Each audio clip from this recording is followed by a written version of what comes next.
ನಮಸ್ಕಾರ. ಜ್ಯೋತಿಷ್ಯ ಪಾಠಕ್ಕೆ ನಿಮ್ಮೆಲ್ಲರಿಗೂ ಸ್ವಾಗತ.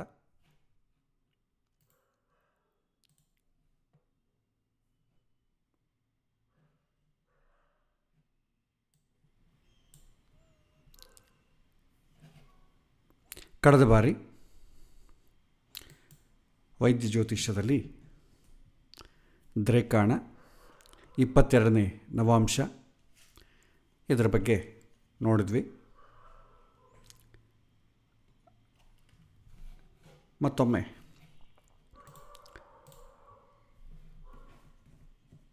ನೋಡಿದಾಗ ಉತ್ತಮವಾದಂಥ ಆರೋಗ್ಯಕ್ಕೆ ಅನುದಿನ ಹಿತವಾದಂಥ ಆಹಾರ ತೆಗೆದುಕೊಳ್ಳೋದು, ಹಿತವಾದಂಥ ದಿನಚರ್ಯೆ, ಯಾವ ಕೆಲಸ ಆದರೂ ಕೂಡ ಆಲೋಚನೆ ಮಾಡುವುದು, ವಿಷಯ ಸಂಗ್ರಹಣೆ, ಇನ್ಫಾರ್ಮೇಷನ್ ಕಂಡೆನ್ಸ್ ಮಾಡಿಕೊಳ್ಳೋದು, ದಾನಗುಣವನ್ನು ಬೆಳೆಸಿಕೊಳ್ಳೋದು, ಸಮತ್ವವನ್ನು ಪಾಟಿಸುವುದು, ಸತ್ಯವನ್ನು ಆಚರಿಸುವುದು, ಕ್ಷಮಾಗುಣವನ್ನು ಬೆಳೆಸಿಕೊಳ್ಳೋದು, ಆಪ್ತರಿಗೆ ಸೇವೆ ಮಾಡೋದು, ಇವೆಲ್ಲ ಕೂಡ ಮನುಷ್ಯನನ್ನು ಉತ್ತಮವಾದಂಥ ಆರೋಗ್ಯದ ಕಡೆ ಕರ್ಕೊಂಡು ಹೋಗ್ತದೆ.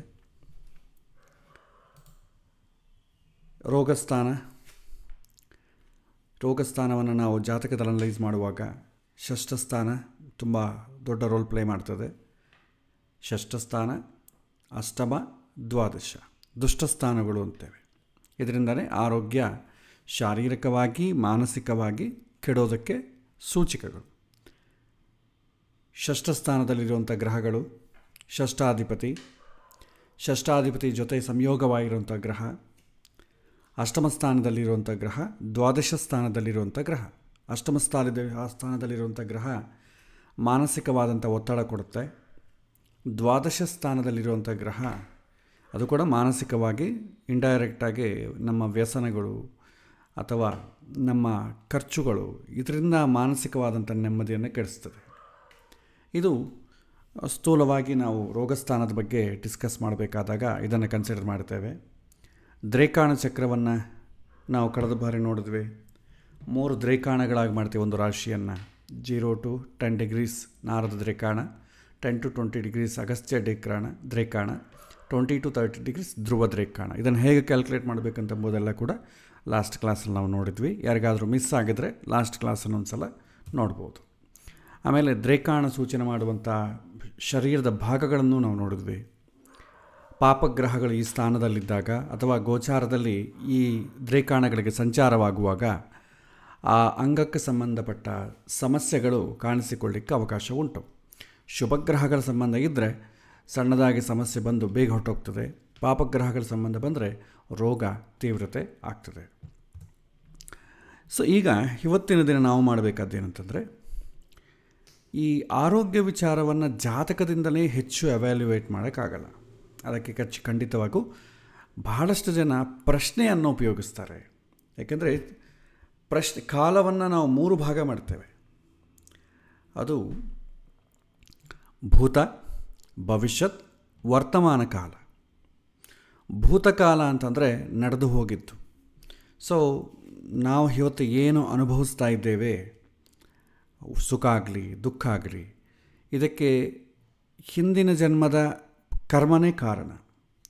ಹಿಂದೆ ಯಾವಾಗೋ ಮಾಡಿದ್ದಕ್ಕೆ, ಹಿಂದಿನ ಜನ್ಮದಲ್ಲಿ ಎಲ್ಲೋ ಮಾಡಿದ್ದಕ್ಕೆ ಈಗ ಅದರದ್ದು ಫಲವನ್ನು ಅನುಭವಿಸ್ತಾ ಇದ್ದೇವೆ. ಸೊ ಮಾಡಿ ಆಯಿತು, ಹಿಂದಿನ ಜನ್ಮದಲ್ಲಿ ಮಾಡಿ ಆಯಿತು, ಅದು ಭೂತಕಾಲ. ಏನು ಮಾಡಿದ್ದಾನೆ, ಎಷ್ಟು ಮಾಡಿದ್ದಾನೆ, ಈ ಜನ್ಮದಲ್ಲಿ ಯಾವ ರೀತಿ ಫಲವನ್ನು ಅನುಭವಿಸ್ಬೇಕಾಗತ್ತೆ, ಇದೆಲ್ಲ ಕೂಡ ಜಾತಕ ಜನ್ಮದಿನದ ಸಮಯದಲ್ಲಿ ಗ್ರಹಗಳು ಹೇಗಿದೆ ಅಂತಂಬೋ ಜಾತಕದಿಂದ ನಾವು ನೋಡ್ತೇವೆ. ಜಾತ ಅಂತಂದರೆ ಹುಟ್ಟು ಅಂತ ಅರ್ಥ. ಜಾತಕ ಹುಟ್ಟಿದಾಗಿಂದ ಏನು ಅನುಭವಿಸ್ತಾನೆ ಇವನು, ಅದು ಭೂತಕಾಲಕ್ಕೆ ಸಂಬಂಧಪಟ್ಟದ್ದು. ಇದನ್ನು ಜಾತಕದಲ್ಲಿ ನಾವು ನೋಡಿ ಆಯಿತು. ಜಾತಕವನ್ನು ನೋಡಿ ಒಬ್ಬನಿಗೆ ಏನು ಅದೃಷ್ಟ ತಂದುಕೊಂಡಿದ್ದಾನೆ, ಯಾವುದಾದ್ರೂ ಪುಣ್ಯ ಫಲವನ್ನಾಗಲಿ ಸುಖವನ್ನಾಗಲಿ ಬರಬೇಕಾದರೆ ಜಾತಕದಲ್ಲಿ ಏನಾದರೂ ಅದಕ್ಕೆ ಸಂಬಂಧಪಟ್ಟ ಪುಣ್ಯ ಏನಾದರೂ ಇದೆಯಾ, ಸೂಚನೆ ಮಾಡುವಂಥ ಗ್ರಹಗಳ್ಯಾವುದು, ಇದನ್ನೆಲ್ಲ ನಾವು ನೋಡಿದ್ದೇವೆ. ಇನ್ನು ಭವಿಷ್ಯತ್ ಕಾಲ, ಮುಂದೆ ಏನಾಗಬಹುದು, ಈ ಸಮಯದಲ್ಲಿ ಈ ಕೆಲಸ ಮಾಡಿದರೆ ಮುಂದೆ ಏನು ಪರಿಣಾಮ ಆಗ್ತದೆ. ಒಂದು 2 ತಿಂಗಳ ನಂತರ ಒಂದು ಶುಭ ಮುಹೂರ್ತದಲ್ಲಿ ಮದುವೆ ಆದರೆ ಅವರ ಜೀವನ ಹೇಗೆ ಸರ್ವೈವ್ ಆಗ್ತದೆ, ಒಳ್ಳೆಯ ಉಪನಯನ ಮಾಡಿದರೆ ಅವನ ಆರೋಗ್ಯ ಹೇಗಾಗ್ತದೆ, ಇದು ಫ್ಯೂಚರನ್ನು ನಾವು ದೃಷ್ಟಿಯಲ್ಲಿಟ್ಟುಕೊಂಡು ಮಾಡೋದು. ಅದು ಮುಹೂರ್ತ, ಅದು ಕೂಡ ನಮಗೆ ಈಗ ಹೇಳಿ ಆಯಿತು. ಇನ್ನು ಬೇಕಾದೇನೆಂದರೆ ವರ್ತಮಾನ, ಈಗ ಪ್ರೆಸೆಂಟ್ ಏನಿದೆ, ಈಗ ಏನು ನಡೀತಾ ಇದೆ, ಈಗ ಏನಾಗತ್ತೆ, ಇದು ಇವತ್ತಿನ ದಿನ ಅಬ್ಸ್ಟ್ರ್ಯಾಕ್ಟನ್ನು ಜಾತಕದಲ್ಲಿ ತೆಗೆಯೋದು ತುಂಬ ಕಷ್ಟ. ಜಾತಕ ಏನೋ ಹುಟ್ಟಿದಾಗಿಂದ ಸಾಯೋ ತನಕ ಎಲ್ಲವನ್ನೂ ಸೂಚನೆ ಮಾಡ್ತದೆ. ಆದರೆ ಇವತ್ತಿನ ದಿನ ಅಬ್ಸ್ಟ್ರ್ಯಾಕ್ಟ್ ಮಾತ್ರ ನನಗೆ ಬೇಕು. ಇವತ್ತು ಈ ಕೆಲಸ ನಾನು ಮಾಡಿದರೆ ಅದರಿಂದ ಶುಭ ಪರಿಣಾಮ ಆಗುತ್ತೋ ಅಥವಾ ಪಾಪದ ಫಲ ಬರುತ್ತೋ, ಇದನ್ನು ತಿಳ್ಕೊಳ್ಬೇಕು. ಸೊ ಇದಕ್ಕೋಸ್ಕರ ನಾವೇನು ಮಾಡ್ತೇವೆ, ಇವತ್ತು ಹೇಗಿದೆ ಅದಕ್ಕೆ ನಾವೇನು ಮಾಡ್ತೇವೆ, ಪ್ರಶ್ನೆ ಅಂತೇವೆ. ಈ ಪ್ರಶ್ನೆಯನ್ನು ನಾವು ಹರಾರೆ ಆಸ್ಟ್ರಾಲಜಿ ಅಂತೇವೆ ಆಂಗ್ಲದಲ್ಲಿ. ಈ ಪ್ರಶ್ನೆಯಲ್ಲಿ ಏನಾಗ್ಬೋದು, ಈಗ ಆರೋಗ್ಯದ ಕಂಡೀಷನ್ ಹೇಗಿದೆ, ಆರೋಗ್ಯ ಸರಿ ಹೋಗುತ್ತಾ, ಏನೋ ತೊಂದರೆ ಇದೆಯಾ, ಇದೆಲ್ಲ ಕೂಡ ನಾವು ಪ್ರಶ್ನೆಯಲ್ಲಿ ತಿಳ್ಕೊಳ್ಬೇಕು. ಈ ಪ್ರಶ್ನೆ ಅಂತಂಬೋದು ಇದೊಂದು ಸಪರೇಟ್ ಆದಂಥ ಒಂದು ಶಾಸ್ತ್ರ. ಆದರೆ ನಮಗೆ ಅದನ್ನು ಪೂರ್ಣ ಈ ಸಮಯದಲ್ಲಿ ಹೇಳಿಕೊಂಡು ಇದನ್ನು ಹೇಳಬೇಕಾದ್ರೆ ನಮಗೆ ಕಷ್ಟ ಆಗ್ತದೆ. ಅದಕ್ಕೆ ಸಂಕ್ಷಿಪ್ತವಾಗಿ ಪ್ರಶ್ನೆಯನ್ನು ಪರಿಚಯ ಮಾಡ್ತೇನೆ. ಅದಕ್ಕೆ ತಕ್ಕಂತೆ ನಾವು ಗ್ರಹಗಳನ್ನು ಹೇಗೆ ನೋಡಬೇಕು ಪ್ರಶ್ನೆಯಲ್ಲಿ, ಇಷ್ಟು ಮಾತ್ರ ನೋಡ್ತೀವಿ. ಇದು ಸಂಕ್ಷಿಪ್ತ ಮಾತ್ರವೇ. ಈಗ ಆರೋಗ್ಯದ ಪ್ರಶ್ನೆ ಹೇಗೆ ನೋಡಬೇಕು, ಅದಕ್ಕೆಷ್ಟು ಬೇಕೋ ಅಷ್ಟನ್ನು ಮಾತ್ರವೇ ಹೇಳ್ತೇನೆ, ಪೂರ್ಣ ಏನು ಹೇಳ್ತಾ ಇಲ್ಲ. ಇದು ದೊಡ್ಡ, ನಮಗೆ ಜಾತಕ ಎಷ್ಟು ದೊಡ್ಡ ಶಾಸ್ತ್ರವೋ ಪ್ರಶ್ನೆ ಎಂಬುದು ಅದಕ್ಕಿಂತಲೂ ದೊಡ್ಡ ಶಾಸ್ತ್ರ. ಪ್ರಶ್ನೆಯಲ್ಲಿ ಹಲವಾರು ಪ್ರಶ್ನೆಗಳಿದೆ. ಪ್ರಶ್ನೆ ಅಂತಂದರೆ ಮಾಮೂಲಾಗಿ ಏನು ಅಂತ ಹೇಳಿದ್ರೆ, ಈ ಸಮಯದಲ್ಲಿ ಪ್ರೆಸೆಂಟ್ ಗ್ರಹಸ್ಥಿತಿ ಹೇಗಿದೆ, ಆ ಗ್ರಹಸ್ಥಿತಿಗಳು ಇವನಿಗೆ ಪೃಚ್ಛಕ ಅಂತಾರೆ, ಪ್ರಶ್ನೆ ಕೇಳುವನ ಪೃಚ್ಛಕ ಅಂತಾರೆ. ಅವನು ಕೇಳಿದ ಪ್ರಶ್ನೆಗೆ ಈ ಸಮಯದಲ್ಲಿ ಏನು ಉತ್ತರ, ಪ್ರೆಸೆಂಟ್ ಗ್ರಹಗಳನ್ನು ಹಿಡಿದು ತಿಳಿಯೋದು. ಇದು ಹೇಳಬೇಕಾದ್ರೆ ಭಗವಂತ ಕೇಳುವನನ್ನು, ಅದೇ ಉತ್ತರ ಕೊಡುವನನ್ನು, ಪ್ರಶ್ನೆ ಕೇಳುವನನ್ನು ಉತ್ತರ ಕೊಡುವನನ್ನು ಇಬ್ಬರನ್ನು ಪ್ರೇರಣೆ ಮಾಡ್ತಾನೆ ಭಗವಂತ. ಅವನಿಗೆ ಅದೇ ಸಮಯದಲ್ಲಿ ಕೇಳಬೇಕು ಅಂತ ಹೊಳಿಸ್ತಾನೆ ಭಗವಂತ. ಅದಕ್ಕೆ ಉತ್ತರ ಜ್ಯೋತಿಷ್ಯನ ಕೈಯಲ್ಲಿಂದ ಉತ್ತರವನ್ನು ಕೊಡಿಸ್ತಾನೆ. ಇದು ಪ್ಯೂರ್ಲಿ ಭಗವಂತಗೆ ಸಂಬಂಧ, ದೈವ ಅಂತ ಹೇಳ್ತೇವೆ ನಾವು. ಈಗ ನಾವು ಈ ಟೆಕ್ನಿಕಲ್ ಆಗಿ ಪ್ರಶ್ನೆಯನ್ನು ನೋಡೋಣ. ಇದರ ಇಂಟ್ರಡಕ್ಷನ್ ಭಾಳ ಜಾಸ್ತಿ ಇದೆ, ಸದ್ಯಕ್ಕೆ ನಮಗೆ ಬೇಡ. ಪ್ರಶ್ನೆಯಲ್ಲಿ ಹಲವಾರು ವೆರೈಟೀಸ್ ಆಫ್ ಪ್ರಶ್ನೆ ಇದೆ. ನಾವು ನೋಡೋ ಪ್ರಶ್ನೆ ಯಾವುದು ಅಂತಂದರೆ ಹೋರ ಪ್ರಶ್ನೆ, ತಾಂಬೂಲ ಪ್ರಶ್ನೆ ಇದೆ. ಅವರು ಬಂದಂಥ ಸಮಯದಲ್ಲಿ ಈ ವಿಳದಲ್ಲಿ ಏನೇನು ತಾಂಬೂಲ ತಂದಿದ್ದಾರೆ ಅದರಿಂದ ಪ್ರಶ್ನೆ ಕೇಳ್ಬೋದು. ಚೇಷ್ಟ ಪ್ರಶ್ನೆ, ಶ್ವಾಸ ಪ್ರಶ್ನೆ, ಆ ಸಮಯದಲ್ಲಿ ನನ್ನ ಶ್ವಾಸ ಹೇಗಿದೆ. ಶಕುನ ಪ್ರಶ್ನೆ ಅಂತಿದೆ, ಶಕುನ ಶಾಸ್ತ್ರವನ್ನು ನಾವು ಬಳಸ್ತೇವೆ. ಹಿಂದೆ ಅದು ಹೊರಗಡೆ ಹೋಗಬೇಕು, ಬೆಕ್ಕು ಬಂತು, ಆವಾಗ ಇದೇನೋ ಅಪಶಕನ ಸೂಚನೆ ಮಾಡ್ತಾಯಿದೆ ಅಂತ ಸೂತ್ರ. ಬೆಕ್ಕಿಂದೇನು ತೊಂದರೆ ಇಲ್ಲ, ನಮ್ಮ ಟೈಮ್ ಚೆನ್ನಾಗಿಲ್ಲ ಅಂತ ಅರ್ಥ. ಅದು ಪಾಪ ಬೆಕ್ಕಿಂದ ಏನು ಮಾಡ್ತದಪ್ಪ. ಈ ಥರ ಭಾಳಷ್ಟು ವೆರೈಟಿ. ಅದರಲ್ಲಿ ಕೊನೆಗೆ ಹೋದರೆ ಅಸ್ತಮಂಗಳ ಪ್ರಶ್ನೆ ತನಕ ಇದೆ. ಎಷ್ಟೋ ವೆರೈಟೀಸ್ ಆಫ್ ಪ್ರಶ್ನೆ ಇದೆ. ಯಾವುದು ಕರೆಕ್ಟು ಅಂತಂದರೆ, ಯಾವುದು ಸರಿಯಾಗಿ ನಮಗೆ ಭಗವಂತ ಹೊಳಿಸ್ತಾನೋ ಅದೇ ಕರೆಕ್ಟ್. ಇಲ್ಲಿ ಸಬ್ಜೆಕ್ಟ್ ಕಲಿಯೋದೇನು ಮುಖ್ಯ ಅಲ್ಲ, ಭಗವಂತ ಹೊಳಿಸ್ಬೇಕು. ಪ್ರಶ್ನೆಶಾಸ್ತ್ರಕ್ಕೆ ಇರಬೇಕಾದಂಥ ಕ್ವಾಲಿಫಿಕೇಷನ್ ಇದೆ. ಜಾತಕಕ್ಕೇನು ತೊಂದರೆ ಇಲ್ಲ, ಪ್ರೆಡಿಕ್ಟ್ ಮಾಡಿಬಿಡ್ಬೋದು, ಹಿಂದೆ ಹೀಗಾಯಿತು ಹೀಗಾಗತ್ತೆ ಅಂತ. ಪ್ರಶ್ನೆಶಾಸ್ತ್ರ ಕೇವಲ ಕಾನ್ಸೆಪ್ಟ್ಸ್ ಅಂತ ತಿಳ್ಕೊಂಡಷ್ಟು ಮಾತ್ರಕ್ಕೆ ನೀವು ಪ್ರೆಡಿಕ್ಟ್ ಮಾಡೋಕ್ಕಾಗಲ್ಲ. ಸ್ವಲ್ಪ ದೈವಾನುಗ್ರಹ ಬೇಕು. ದೈವಾನುಗ್ರಹ ಬೇಕು ಅಂತಂದರೆ ಮತ್ತೆ ಯಾವ ಮಂತ್ರವನ್ನು ಸಿದ್ಧಿ ಮಾಡಿಕೊಳ್ಳಬೇಕು, ಎಷ್ಟು ದಿನ ಸಿದ್ಧಿ ಮಾಡಿಕೊಳ್ಳಬೇಕು, ಇದೆಲ್ಲ ಹೇಳ್ತಾ ಇರ್ತಾರೆ. ದೈವಾನುಗ್ರಹ ಬೇಕಾದರೆ ಒಂದೇ ಕ್ವಾಲಿಫಿಕೇಷನ್ ಬೇಕು, ಪ್ರಾಮಾಣಿಕತೆ ಬೇಕು. ನಾನು ಇನ್ನೊಬ್ಬರ ಹಿತವನ್ನು ಬಯಸಿ ಯಾವ ವಿಧವಾದಂಥ ಸ್ವಲಾಭ ಇಲ್ಲದೆ, ಫಲಾಪೇಕ್ಷೆ ಇಲ್ಲದೆ ನಾನು ಭಗವಂತ ಮಾಡುವಂಥ ಕಾರ್ಯಕ್ಕೆ ಒಂದು ಸಣ್ಣ ಸಮಿತಿಯಾಗಿ ನಾನು ಇರ್ತೇನೆ, ಇದು ನನ್ನ ಕರ್ತವ್ಯ ಅಂತ ಯಾರು ಮಾಡ್ತಾರೆ ಅಂಥವರಿಗೆ ಪ್ರಶ್ನೆಶಾಸ್ತ್ರ ಭಾಳ ಬೇಗ ಹೊಳೆಯುತ್ತೆ. ನೀವು ಭಗವಂತನ ನಾಮ ಜಪ ಮಾಡಿ ಅಥವಾ ಯಾವುದೋ ಒಂದು ಬೀಜ ಮಂತ್ರ ಅದನ್ನು ಇಷ್ಟು ಸಲ ಅಂತೇಳಿ ಪಾರಾಯಣ ಮಾಡಿ ಹೇಳ್ತಾರೆ. ಭಾಳ ಈ ಮಂತ್ರವನ್ನು ಇಷ್ಟು ಸಲ ಪಾರಾಯಣ ಮಾಡಿದರೆ ನಿಮಗೆ ಅದು ಸಿದ್ಧಿಸುತ್ತೆ ಅಂತ ಹೇಳ್ತಾರೆ. ಬಟ್ ಅದು ಯಾವುದೂ ಕೂಡ ಇಲ್ಲಿ ವರ್ಕೌಟ್ ಆಗಲ್ಲ. ಪ್ರಾಮಾಣಿಕತೆ, ಮನುಷ್ಯನ ಪ್ರಾಮಾಣಿಕತೆ, ಜ್ಯೋತಿಷ್ಯನ ಪ್ರಾಮಾಣಿಕತೆ ಎಷ್ಟು ಇರುತ್ತೆ, ಅವನ ಸಮಾಜಕ್ಕೆ ಏನು ಕೊಡಬೇಕು ಅಂತ ಬಯಸ್ತಾನೆ, ಅದರ ಮೇಲೆ ಪ್ರಶ್ನೆಶಾಸ್ತ್ರ ಅಂತಂಬುದು ಭಗವಂತ ಹೊಳಿಸ್ತಾನೆ. ಸೊ ಹಾಗಾಗಿ ಪೂಜೆ ಗೀಜೆ ಪುರಸ್ಕಾರ ಜಪ ತಪ ಎಲ್ಲ ಮಾಡದೇ ಇದ್ರೂ ಪರವಾಗಿಲ್ಲ, ಪ್ರಾಮಾಣಿಕತೆ ಇರಬೇಕು. ಓಕೆ, ಸೊ ಈ ಪ್ರಶ್ನೆ ನಾವು ನೋಡಿದಾಗ ಸಿಂಪಲಾಗಿ ಅರ್ಥ ಮಾಡ್ತೀವಿ. ಜಾತಕ, ಪ್ರಶ್ನೆ ಮತ್ತು ಮುಹೂರ್ತ ಮೂರು ನೋಡೋ ಪದ್ಧತಿ ಒಂದೇ. ಜಾತಕ ಅಂತಂಬೋದು ಹುಟ್ಟಿದ ಸಮಯದಲ್ಲಿ ಗ್ರಹಸ್ಥಿತಿಯನ್ನು ನೋಡ್ತೇವೆ. ಮುಹೂರ್ತ ಅಂತಂಬೋದು ಯಾವ ಸಮಯದಲ್ಲಿ ಒಂದು ಕಾರ್ಯವನ್ನು ಮಾಡಬೇಕು ಅಂತ ಅಂದುಕೊಳ್ತಾ ಇದ್ದಾನೆ ಆ ಸಮಯದಲ್ಲಿ ಗ್ರಹಸ್ಥಿತಿ ಹೇಗಿದೆ ಅಂತ ನೋಡ್ತೇವೆ. ಪ್ರಶ್ನೆಯಲ್ಲಿ ಮಾತ್ರ ಪ್ರೆಸೆಂಟ್, ಈಗ ಹೇಗಿದೆ ಅಂತ ನೋಡ್ತೇವೆ. ಈ ಸಮಯದಲ್ಲಿ ಅಥವಾ ಅವನ ಪ್ರಶ್ನೆ ಕೇಳಿದ ಸಮಯದಲ್ಲಿ, ಅದೇ ನಮಗೆ ಪ್ರಮಾಣ. ಯಾಕೆಂತಂದರೆ ಆ ಸಮಯದಲ್ಲಿ ಅವನ ಬಾಯಿಂದ ಭಗವಂತ ಆ ಪ್ರಶ್ನೆಯನ್ನು ಕೇಳು ಅಂತ ಹೊಳಿಸಿದಲ್ವ, ಆ ಸಮಯವನ್ನೇ ನಾವು ಪ್ರಮಾಣವಾಗಿಟ್ಕೊಂಡು ನೋಡ್ತೇವೆ. ಸೊ ಅದೇ ಪ್ರಶ್ನೆ. ಮತ್ತು ನೋಡುವ ಪದ್ಧತಿ, ಲಗ್ನ, ಚಂದ್ರ, ದೃಷ್ಟಿಗಳು, ಶುಭ ಸಂಬಂಧ, ಪಾಪ ಸಂಬಂಧ ಎಲ್ಲ ಸೇಮ್. ಜಾತಕದಲ್ಲಾಗಲಿ, ಮುಹೂರ್ತದಲ್ಲಾಗಲಿ, ಪ್ರಶ್ನೆಯಲ್ಲಾಗಲಿ ಎಲ್ಲ ಸೇಮ್ ಇರುತ್ತೆ. ಏನು ಪ್ರತ್ಯೇಕವಾಗಿ ಕಲಿಯುವಂಥ ಅಗತ್ಯ ಇಲ್ಲ. ಜಾತಕದಲ್ಲಾಗಲಿ, ಮುಹೂರ್ತದಲ್ಲಾಗಲಿ, ಪ್ರಶ್ನೆಯಲ್ಲಾಗಲಿ ನೋಡೋದೇನು ಅಂತಂದರೆ ಲಗ್ನ, ಲಗ್ನಾಧಿಪತಿ ಚಂದ್ರ ಬಲಿಷ್ಠವಾಗಿ ಇರಬೇಕು, ಇದೇ ರೂಲ್.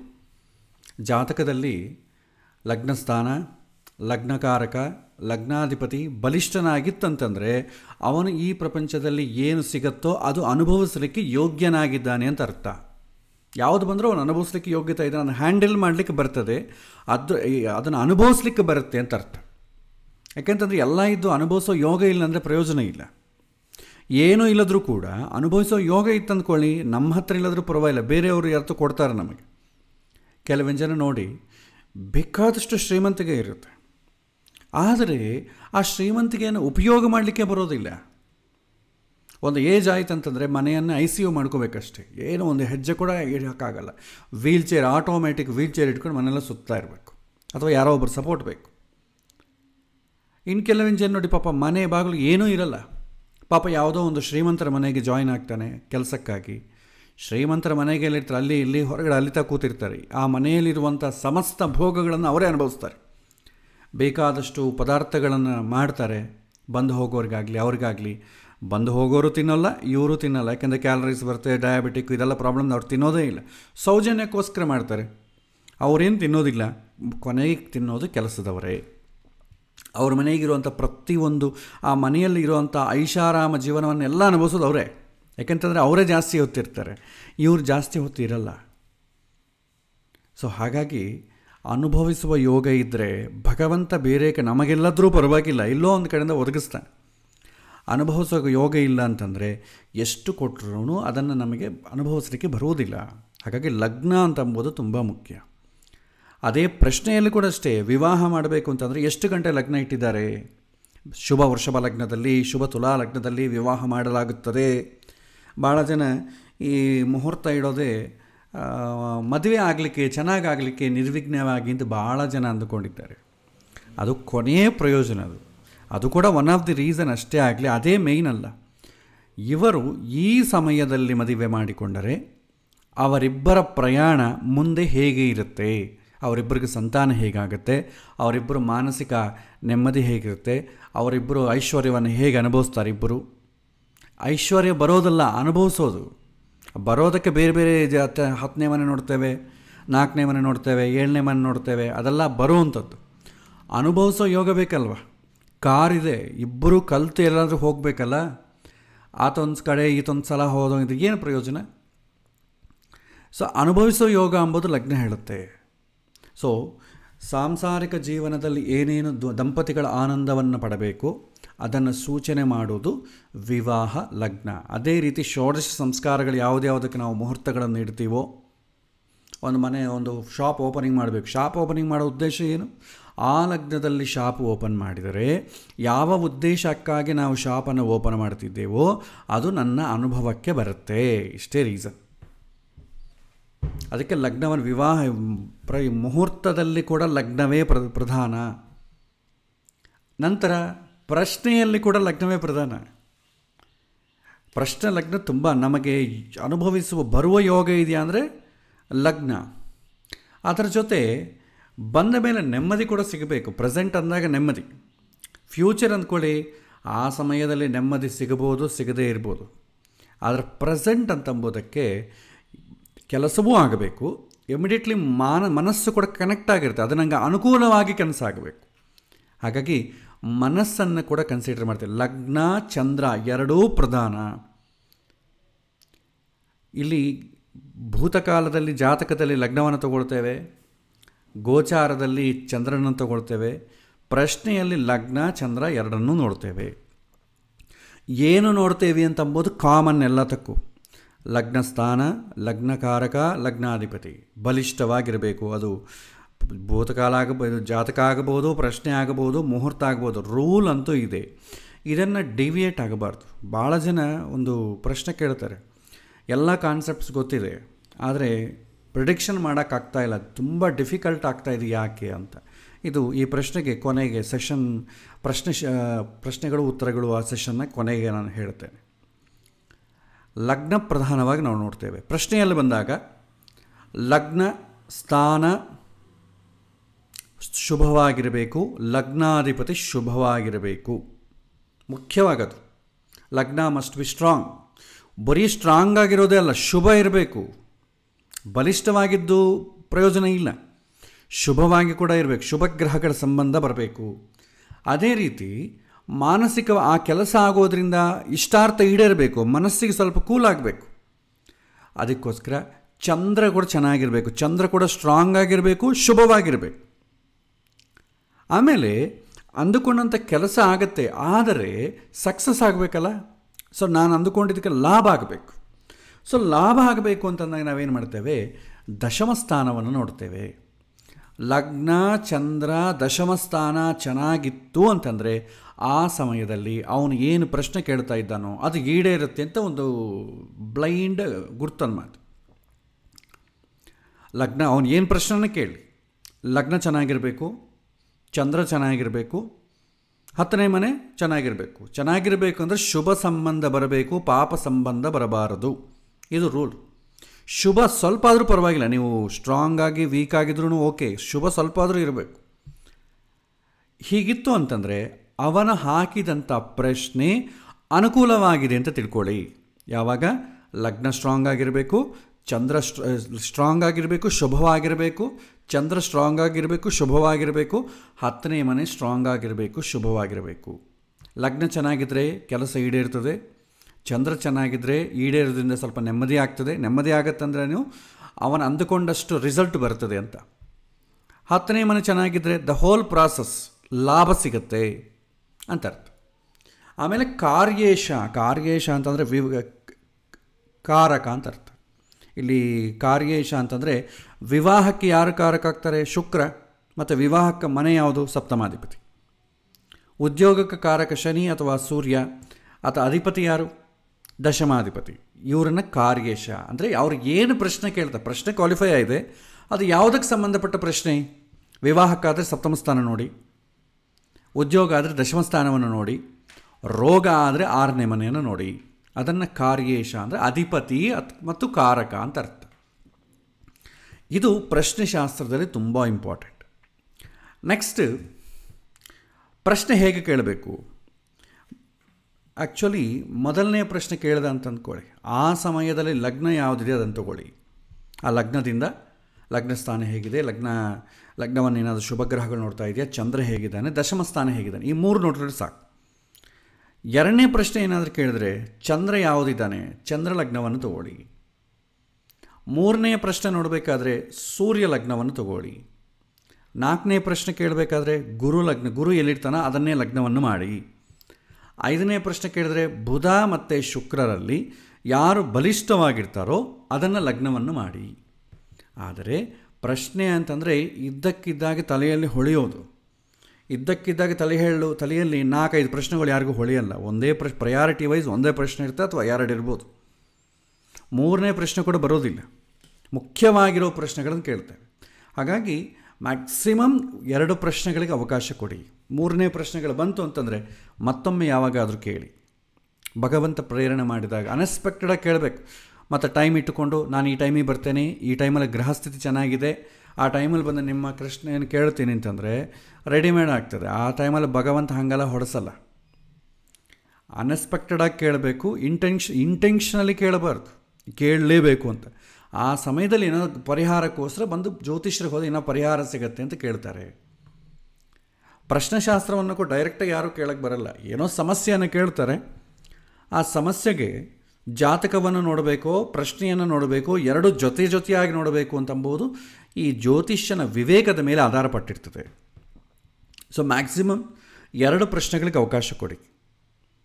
ಅವರು ಯಾವಾಗನ ಬರ್ಬೋದು, ಇಂತಿಂಥ ಟೈಮಿಗೆ ಬರಬೇಕು ಅಂತ ನಾವು ಯಾವಾಗೂ ಹೇಳಬಾರ್ದು. ಯಾಕೆಂದರೆ ಆ ಸಮಯದಲ್ಲಿ ನಾವು ಮ್ಯಾನ್ ಮೇಡ್ ಆಗ್ತದೆ. ಭಗವಂತ ಅವನ ಮನಸ್ಸಲ್ಲಿ ತಲೆಯಲ್ಲಿ ಒಳಿಸಿದಂಗೆ ಆಗೋದಿಲ್ಲ, ಅದಕ್ಕೆ ನಮಗೆ ಉತ್ತರ ಸರಿಯಾಗಿ ಸಿಗೋದಿಲ್ಲ.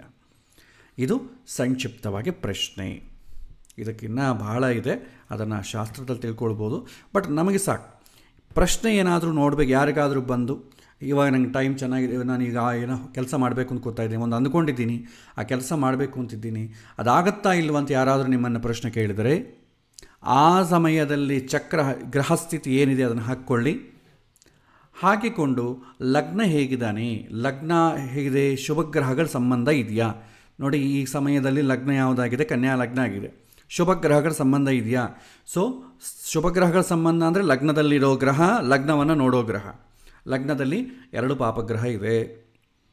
ಲಗ್ನವನ್ನು ಗುರು ಮತ್ತು ರಾಹು ಬೇರೆ ನೋಡ್ತಾ ಇದ್ದಾನೆ, ಕುಜ ಬೇರೆ ನೋಡ್ತಾ ಇದ್ದಾನೆ. 1 2 3 4 ಶುಭಗ್ರಹ ನೋಡ್ತಾ ಇದೆ, 4 ಪಾಪಗ್ರಹ ನೋಡ್ತಾ ಇದೆ. ಅದೇ ರೀತಿ ಗುರುಗ್ರಹ ಪಂಚಮ ದೃಷ್ಟಿಯಿಂದ ನೋಡ್ತಿದ್ದಾನೆ. 1 ಶುಭಗ್ರಹ 4 ಪಾಪಗ್ರಹ ನೋಡ್ತಾ ಇದೆ. ಸೊ ಏನಾಯ್ತು ಇಲ್ಲಿ, ಓವರಾಲ್ ನೆಟ್ ರಿಸಲ್ಟ್ ಏನು, ಪಾಪವೇ ಡಾಮಿನೇಟ್ ಮಾಡ್ತಾ ಇದೆ. ಹಾಗಾಗಿ ಲಗ್ನಕ್ಕೆ ಬಲ ಇಲ್ಲ. ಚಂದ್ರಕ್ಕೆ ಏನಾದರೂ ಬಲ ಇದೆಯಾ, ಅಟ್ಲೀಸ್ಟ್ ಚಂದ್ರನ ಜೊತೆ ಗುರು ಇದ್ದಾನೆ, ಅದು ಓಕೆ. ಆದರೆ ಶನಿ ದೃಷ್ಟಿ ಕೂಡ ಇದೆ. ಶನಿ ವಕ್ರ ದೃಷ್ಟಿಯಿಂದ ದಶಮ ಸ್ಥಾನದನ್ನು ಚಂದ್ರನ ಮೇಲೆ ಬೀಳ್ತಾ ಇದೆ. ಸೊ ಚಂದ್ರನ ಕೂಡ ಒಂದು ಶುಭ ಒಂದು ಪಾಪ. ನೆಮ್ಮದಿ ಇದೆಯಾ, ಆವ್ರೇಜ್. ಆ ಕೆಲಸ ಆಗತ್ತೆ ಅಂತಂದರೆ, ಆಗಲ್ಲ ಅಂತಂದರೆ ಚಂದ್ರ ಚೆನ್ನಾಗಿದ್ದರೆ ಸಮಾಧಾನ ಮಾಡ, ಪರವಾಗಿಲ್ಲ ಬಿಡಿ ಇನ್ನೊಂದು ಸಲ ನೋಡ್ತೀನಿ, ಬಿಟ್ಬಿಡ್ತೀನಿ ಅಂತಂತಾನೆ. ಅದೇ ಪಾಪಗ್ರಹ ದೃಷ್ಟಿ ಇತ್ತಂದರೆ ಅಯ್ಯೋ ಯಾಕೆ ಹಿಂಗಾಯಿತು ಆಗಬಾರ್ದಿತ್ತಲ್ಲ, ಮಾಡೋಣವಾ ಬೇಡವಾ. ಅದೇ ಪಾಪಗ್ರಹ ಸಂಬಂಧ ಇತ್ತಂದ್ಕೊಳ್ಳಿ, ಪ್ರಶ್ನೆಯಲ್ಲಿ ಚೆನ್ನಾಗಿಲ್ಲ ಅಂತ ಬಂದರೂ ಕೂಡ ಅವನ ಕೆಲಸವನ್ನು ಮಾಡ್ತಾನೆ. ಸುಮ್ಮನೆ ತಿಳ್ಕೊಳ್ಳೋಣ ಅಂತ ಹೋಗಿರ್ತಾನೆ ಜ್ಯೋತಿಷ್ಯನ ಹತ್ರ, ಅವನು ಬೇಡಪ್ಪ ಈ ಪ್ರಾಪರ್ಟಿ ಕೊಂಡ್ಕೋಬೇಡ ಅಂತ ಹೇಳಿರ್ತಾನೆ. ಆದರೂ ಚಂದ್ರನ ಜೊತೆ ಪಾಪಗ್ರಹಗಳಿರೋದ್ರಿಂದ ಮನಸ್ಸು ಅವ್ರು ಹೇಳ್ತಾರೆ ಹಾಗೆ ನಾವು ತೊಗೊಳ್ಳೋಣ ಅಂತ ತೊಗೊಳ್ತಾನೆ. ಆಮೇಲೆ ಅದಕ್ಕೆ ಸಕ್ಸಸ್ ಆಗಿಲ್ಲ ಅಂತ ಅಂದ್ಕೊಳ್ಳಿ, ಅಯ್ಯೋ ಅವ್ರು ಹೇಳಿದ್ರು ತೊಗೊಂಡೆ, ಅವ್ರು ಹೇಳಿದ್ರು ತೊಗೋಬಾರ್ದಿತ್ತು, ಈ ಥರ ತಲೆ ಕೆಡ್ತದೆ. ದಶಮ ಸ್ಥಾನ. ಸೊ ಲಗ್ನದಿಂದ ದಶಮ ಸ್ಥಾನಕ್ಕೆ ಶುಭಗ್ರಹಗಳ ಸಂಬಂಧ ಬರಬೇಕು. ಪಾಪಗ್ರಹ ಸಂಬಂಧ ಬಂದಿದೆ, ಕುಜ ಸಂಬಂಧ ಬಂದಿದೆ. ಆ ಕುಜ ಕೂಡ ಅಷ್ಟಮ ಸಂಬಂಧ ದಶಮಕ್ಕೆ ಬಂದರೆ ಶನಿ ಆಗಲಿ ಅಥವಾ ಅಷ್ಟಮಾಧಿಪತಿಯ ದಶಮದಲ್ಲಿ ಇರೋದಾಗಲಿ, ದಶಮವನ್ನು ನೋಡೋದಾಗಲಿ ಆದರೆ ಆ ಕೆಲಸ ಸಕ್ಸಸ್ ಆಗಲ್ಲ. ಸ್ಟ್ರೈಟ್ ಅವೇ ಹೇಳಬೇಕು. ಜಾತಕದಲ್ಲಿ ನೀವು ಎಸ್ ಆರ್ ನೋ ಅಂತ ಹೇಳಿಕ್ಕೆ ಬರಲ್ಲ, ಮೋರ್ ಚಾನ್ಸಸ್ ಲೆಸ್ ಚಾನ್ಸಸ್ ಅಂತ ಹೇಳಬೇಕು. ಆದರೆ ಪ್ರಶ್ನೆಯಲ್ಲಿ ಎಸ್ ಆರ್ ನೋ ಅಂತ ಹೇಳಿಬಿಡ್ಬೋದು. ನೋಡಪ್ಪ ಈ ಕೆಲಸ ಆಗೋದಿಲ್ಲ, ಸಾಹಸ ಮಾಡಬೇಡ, ಒಪ್ಪನಾಗಿ ಹೇಳಿಬಿಡಿ. ಸೊ ಹೀಗೆ ಲಗ್ನ ವೀಕ್ ಆಗಿದೆ, ಚಂದ್ರನೂ ಅಷ್ಟು ಬಲಿಷ್ಠ ಇಲ್ಲ, ಆವರೇಜ್ ಇದ್ದಾನೆ, ದಶಮ ಸ್ಥಾನವೂ ವೀಕ್ ಆಗಿದೆ. ಈ ಸಮಯದಲ್ಲಿ ಯಾರ ಪ್ರಶ್ನೆ ಕೇಳಿ ಅಂದ್ಕೊಳ್ಳಿ, ಏನಕ್ಕೆ ಅಷ್ಟು ಅನುಕೂಲ ಬರ್ತಾ ಇಲ್ಲಪ್ಪ, ಸೊ ಬೇಡ ಅಂತ ಅನಿಸುತ್ತೆ, ಆಗಲೂ ನೀನು ಮಾಡಬೇಕು ಅಂತಂದರೆ ಸೆಕೆಂಡ್ ಒಪಿನಿಯನ್, ಸೆಕೆಂಡ್ ಟೈಮ್ ಇನ್ನು ಯಾವಾಗಾದರೂ ಒಂದು ಪ್ರಶ್ನೆ ಕೇಳು, ಆವಾಗೂ ಸೇಮ್ ಆನ್ಸರ್ ಬಂತಂದರೆ ಬೇಡ. ಮತ್ತು ಪ್ಲ್ಯಾಂಡಾಗಿ ಕೇಳಬಾರ್ದು, ಅನ್ಎಕ್ಸ್ಪೆಕ್ಟೆಡಾಗಿ ಕೇಳಬೇಕು. ಕೇಳಿದ್ರೆ ಉತ್ತರ ತೆಗೋದು. ಇದು ಸಂಕ್ಷಿಪ್ತವಾಗಿ ಪ್ರಶ್ನೆ. ಈಗ ನಾವು ವೈದ್ಯ ಜ್ಯೋತಿಷಕ್ಕೆ ಬರೋಣ. ರೋಗ ಪ್ರಶ್ನೆ ಹೇಗೆ? ರೋಗ ಪ್ರಶ್ನೆಯಲ್ಲಿ ಆ್ಯಕ್ಚುಲಿ ರೋಗ ಪ್ರಶ್ನೆ ಯಾವಾಗ ನೋಡ್ತೇವೆ? ರೋಗ ಬಂದ ಮೇಲೆ ನೋಡ್ತೇವೆ. ರೋಗ ಬರೋಕ್ಕೆ ಮುಂಚೆ ಯಾರಾದರೂ ನಂಗೆ ಈ ಟೈಮಲ್ಲಿ ರೋಗ ಬರುತ್ತಾ ಅಂತ ಯಾರೂ ಕೇಳೋಕ್ಕೆ ಹೋಗಲ್ಲ. ನಾನೀಗ ಆರಾಮಿರ್ತೀನಿ ಅದು ಜನರಲ್ಲಾಗಿ ಕೇಳ್ಬೋದು ಅಷ್ಟೇ ಆಗಲಿ, ಸ್ಪೆಸಿಫಿಕ್ಕಾಗಿ ಯಾರೂ ಕೇಳಲ್ಲ. ಏನಾದರೂ ಶರೀರದಲ್ಲಿ ಅಬ್ನಾರ್ಮಲ್ ಕಂಡೀಷನ್ ಇದ್ರೇ ನಾವು ಹಾಸ್ಪಿಟಲ್ಗೋ ಅಥವಾ ಚೆಕಪ್ಪಿಗೋ ಹೋಗ್ತೇವೆ. ಎಲ್ಲ ಆರಾಮಾಗಿದ್ದೀವಿ ಅಂದ್ಕೊಳ್ಳಿ, ಯಾರಾದರೂ ಹೋಗ್ತಾರಾ? ಯಾರೂ ಹೋಗಲ್ಲ. ಸೊ ಒಂದು ವೇಳೆ ಹೋದ್ರೆ ಅಂದ್ಕೊಳ್ಳಿ, ಏನಾಗುತ್ತೆ, ಆರಾಮಾಗಿ ಹೋಗಿ ಪೇಷಂಟ್ ಅಂತ ಒಂದು ಮುದ್ರೆ ಹಾಕ್ಕೊಂಡು ಹೊರಗೆ ಬರ್ತಾನೆ ಅಷ್ಟೆ. ಯಾಕೆಂದರೆ ನಮ್ಮ ಶರೀರದಲ್ಲಿ ಎಷ್ಟೋ ರೋಗಗಳಿರುತ್ತೆ. ಅಂಟಿಲ್ ಅನ್ಲೆಸ್ ನಿಮಗೆ ತೊಂದರೆ ಕೊಳ್ಳೋದಷ್ಟವರೆಗೂ ಏನೂ ತೊಂದರೆ ಇಲ್ಲ. ಎಷ್ಟೋ ಕೆಲವಿನ ರೋಗಗಳು, ಕ್ಯಾನ್ಸರ್ ಕಣಗಳಿರ್ತದೆ, ಅದು ಜೀವಮಾನದಲ್ಲಿ ನಮಗೆ ತೊಂದರೆ ಕೊಡೋದೇ ಇಲ್ಲ. ಕೆಲವಿಂದು ತೊಂದರೆ ಕೊಡ್ತದೆ, ಕೆಲವಿಂದು ಕೊಡೋಲ್ಲ ಅಷ್ಟೆ. ನೀವು ಡಯಾಗ್ನೋಸ್ ಮಾಡಿದ್ರೆ ಇದೆಂತ ಬರ್ತದೆ, ಅದನ್ನು ಮತ್ತೆ ತೆಗಿಬೇಕು ಅಂತಾರೆ. ಅದು ನಮಗೇನು ತೊಂದರೆ ಕೊಡೋದ, ಯಾಕೆ ಒದ್ದಾಡಬೇಕು, ಫ್ಯೂಚರ್ಲಿ ತೊಂದರೆ ಕೊಡ್ಬೋದೇನೋ, ಆಗ ನೋಡ್ಕೊಳ್ಳೋಣ. ಯಾವಾಗೋ ಏನೋ ಆಗುತ್ತೆ ಅಂತೇಳಿ ಇವಾಗೇ ಮಾಡ್ಕೊಳ್ಳೋದ. ಸಣ್ಣ ಮಗುವಿದೆ, ಫ್ಯೂಚರ್ಲಿ ಹಾರ್ಟ್ ಪ್ರಾಬ್ಲಮ್ ಬರುತ್ತೆ ಅಂತ ಹೀಗೆ ಸ್ಟಂಟ್ ಹಾಕೋದ ಅಲ್ವಲ್ಲ. ಸೊ ಬಂದಾಗ ನೋಡ್ಕೊಳ್ಬೇಕು. ಹಾಗೆ ರೋಗ ಪ್ರಶ್ನೆ ಯಾವಾಗೂ ಕೂಡ ಯಾವಾಗ ಹಾಕ್ತಾರೆ, ರೋಗ ಬಂದ ಮೇಲೆ ಎಸ್ಪೆಷಲಿ ಹಾಸ್ಪಿಟಲ್ ಜಾಯಿನ್ ಮಾಡಿರ್ತಾರೆ ಅಥವಾ ಯಾವುದನ್ನು ಮೆಡಿಕೇಷನ್ ತೊಗೊಳ್ತಾ ಇರ್ತಾರೆ. ಆ ಸಮಯದಲ್ಲಿ ಕೇಳುವಂಥ ಪ್ರಶ್ನೆ ಹೇಗೆ ನೋಡಬೇಕು ಅಂತಂಬೋದು ನೋಡೋಣ. ಮುಖ್ಯವಾಗಿ ಪ್ರಶ್ನೆ ಚಕ್ರದಲ್ಲಿ, ಆ ಸಮಯದಲ್ಲಿ ಹಾಕ್ಕೊಂಡಂಥ ಪ್ರಶ್ನೆ ಚಕ್ರದಲ್ಲಿ ಕೇಂದ್ರ ಸ್ಥಾನಗಳನ್ನು ನೋಡ್ತೇವೆ. ಕೇಂದ್ರ ಸ್ಥಾನಗಳಿಂದ ಅವನ ರೋಗದ ಬಗ್ಗೆ, ಡಾಕ್ಟರ್ ಬಗ್ಗೆ, ಟ್ರೀಟ್ಮೆಂಟಿನ ಬಗ್ಗೆ, ಅವನ ಡಿಸಿಪ್ಲಿನ್ ಬಗ್ಗೆ ತಿಳ್ಕೊಳ್ಬೋದು.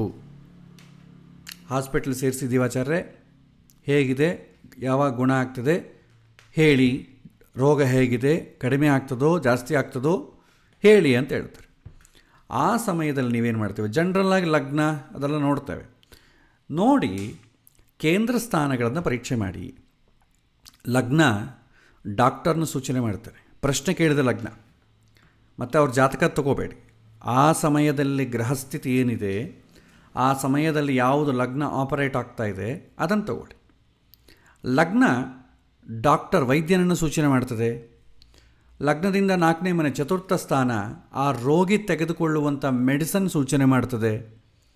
ಸಪ್ತಮ ಸ್ಥಾನ ರೋಗದ ಕಂಡೀಷನ್, ಇನಿಷಿಯಲ್ ಕಂಡೀಷನ್ಲಿದೆಯೋ, ಮಿಡಲ್ ಇದೆಯೋ, ಲಾಸ್ಟ್ ಸ್ಟೇಜ್ ಕೊನೆ ಕಂಡೀಷನ್ಲಿದೆಯೋ, ಡೆನ್ಸಿಟಿ ಜಾಸ್ತಿ ಇದೆಯೋ ಅಂತಂಬುದು ರೋಗದ ತೀವ್ರತೆಯನ್ನು ಸಪ್ತಮ ಸ್ಥಾನದಿಂದ ಹೇಳಬೇಕು, ಗ್ರಹಿಸಬೇಕು.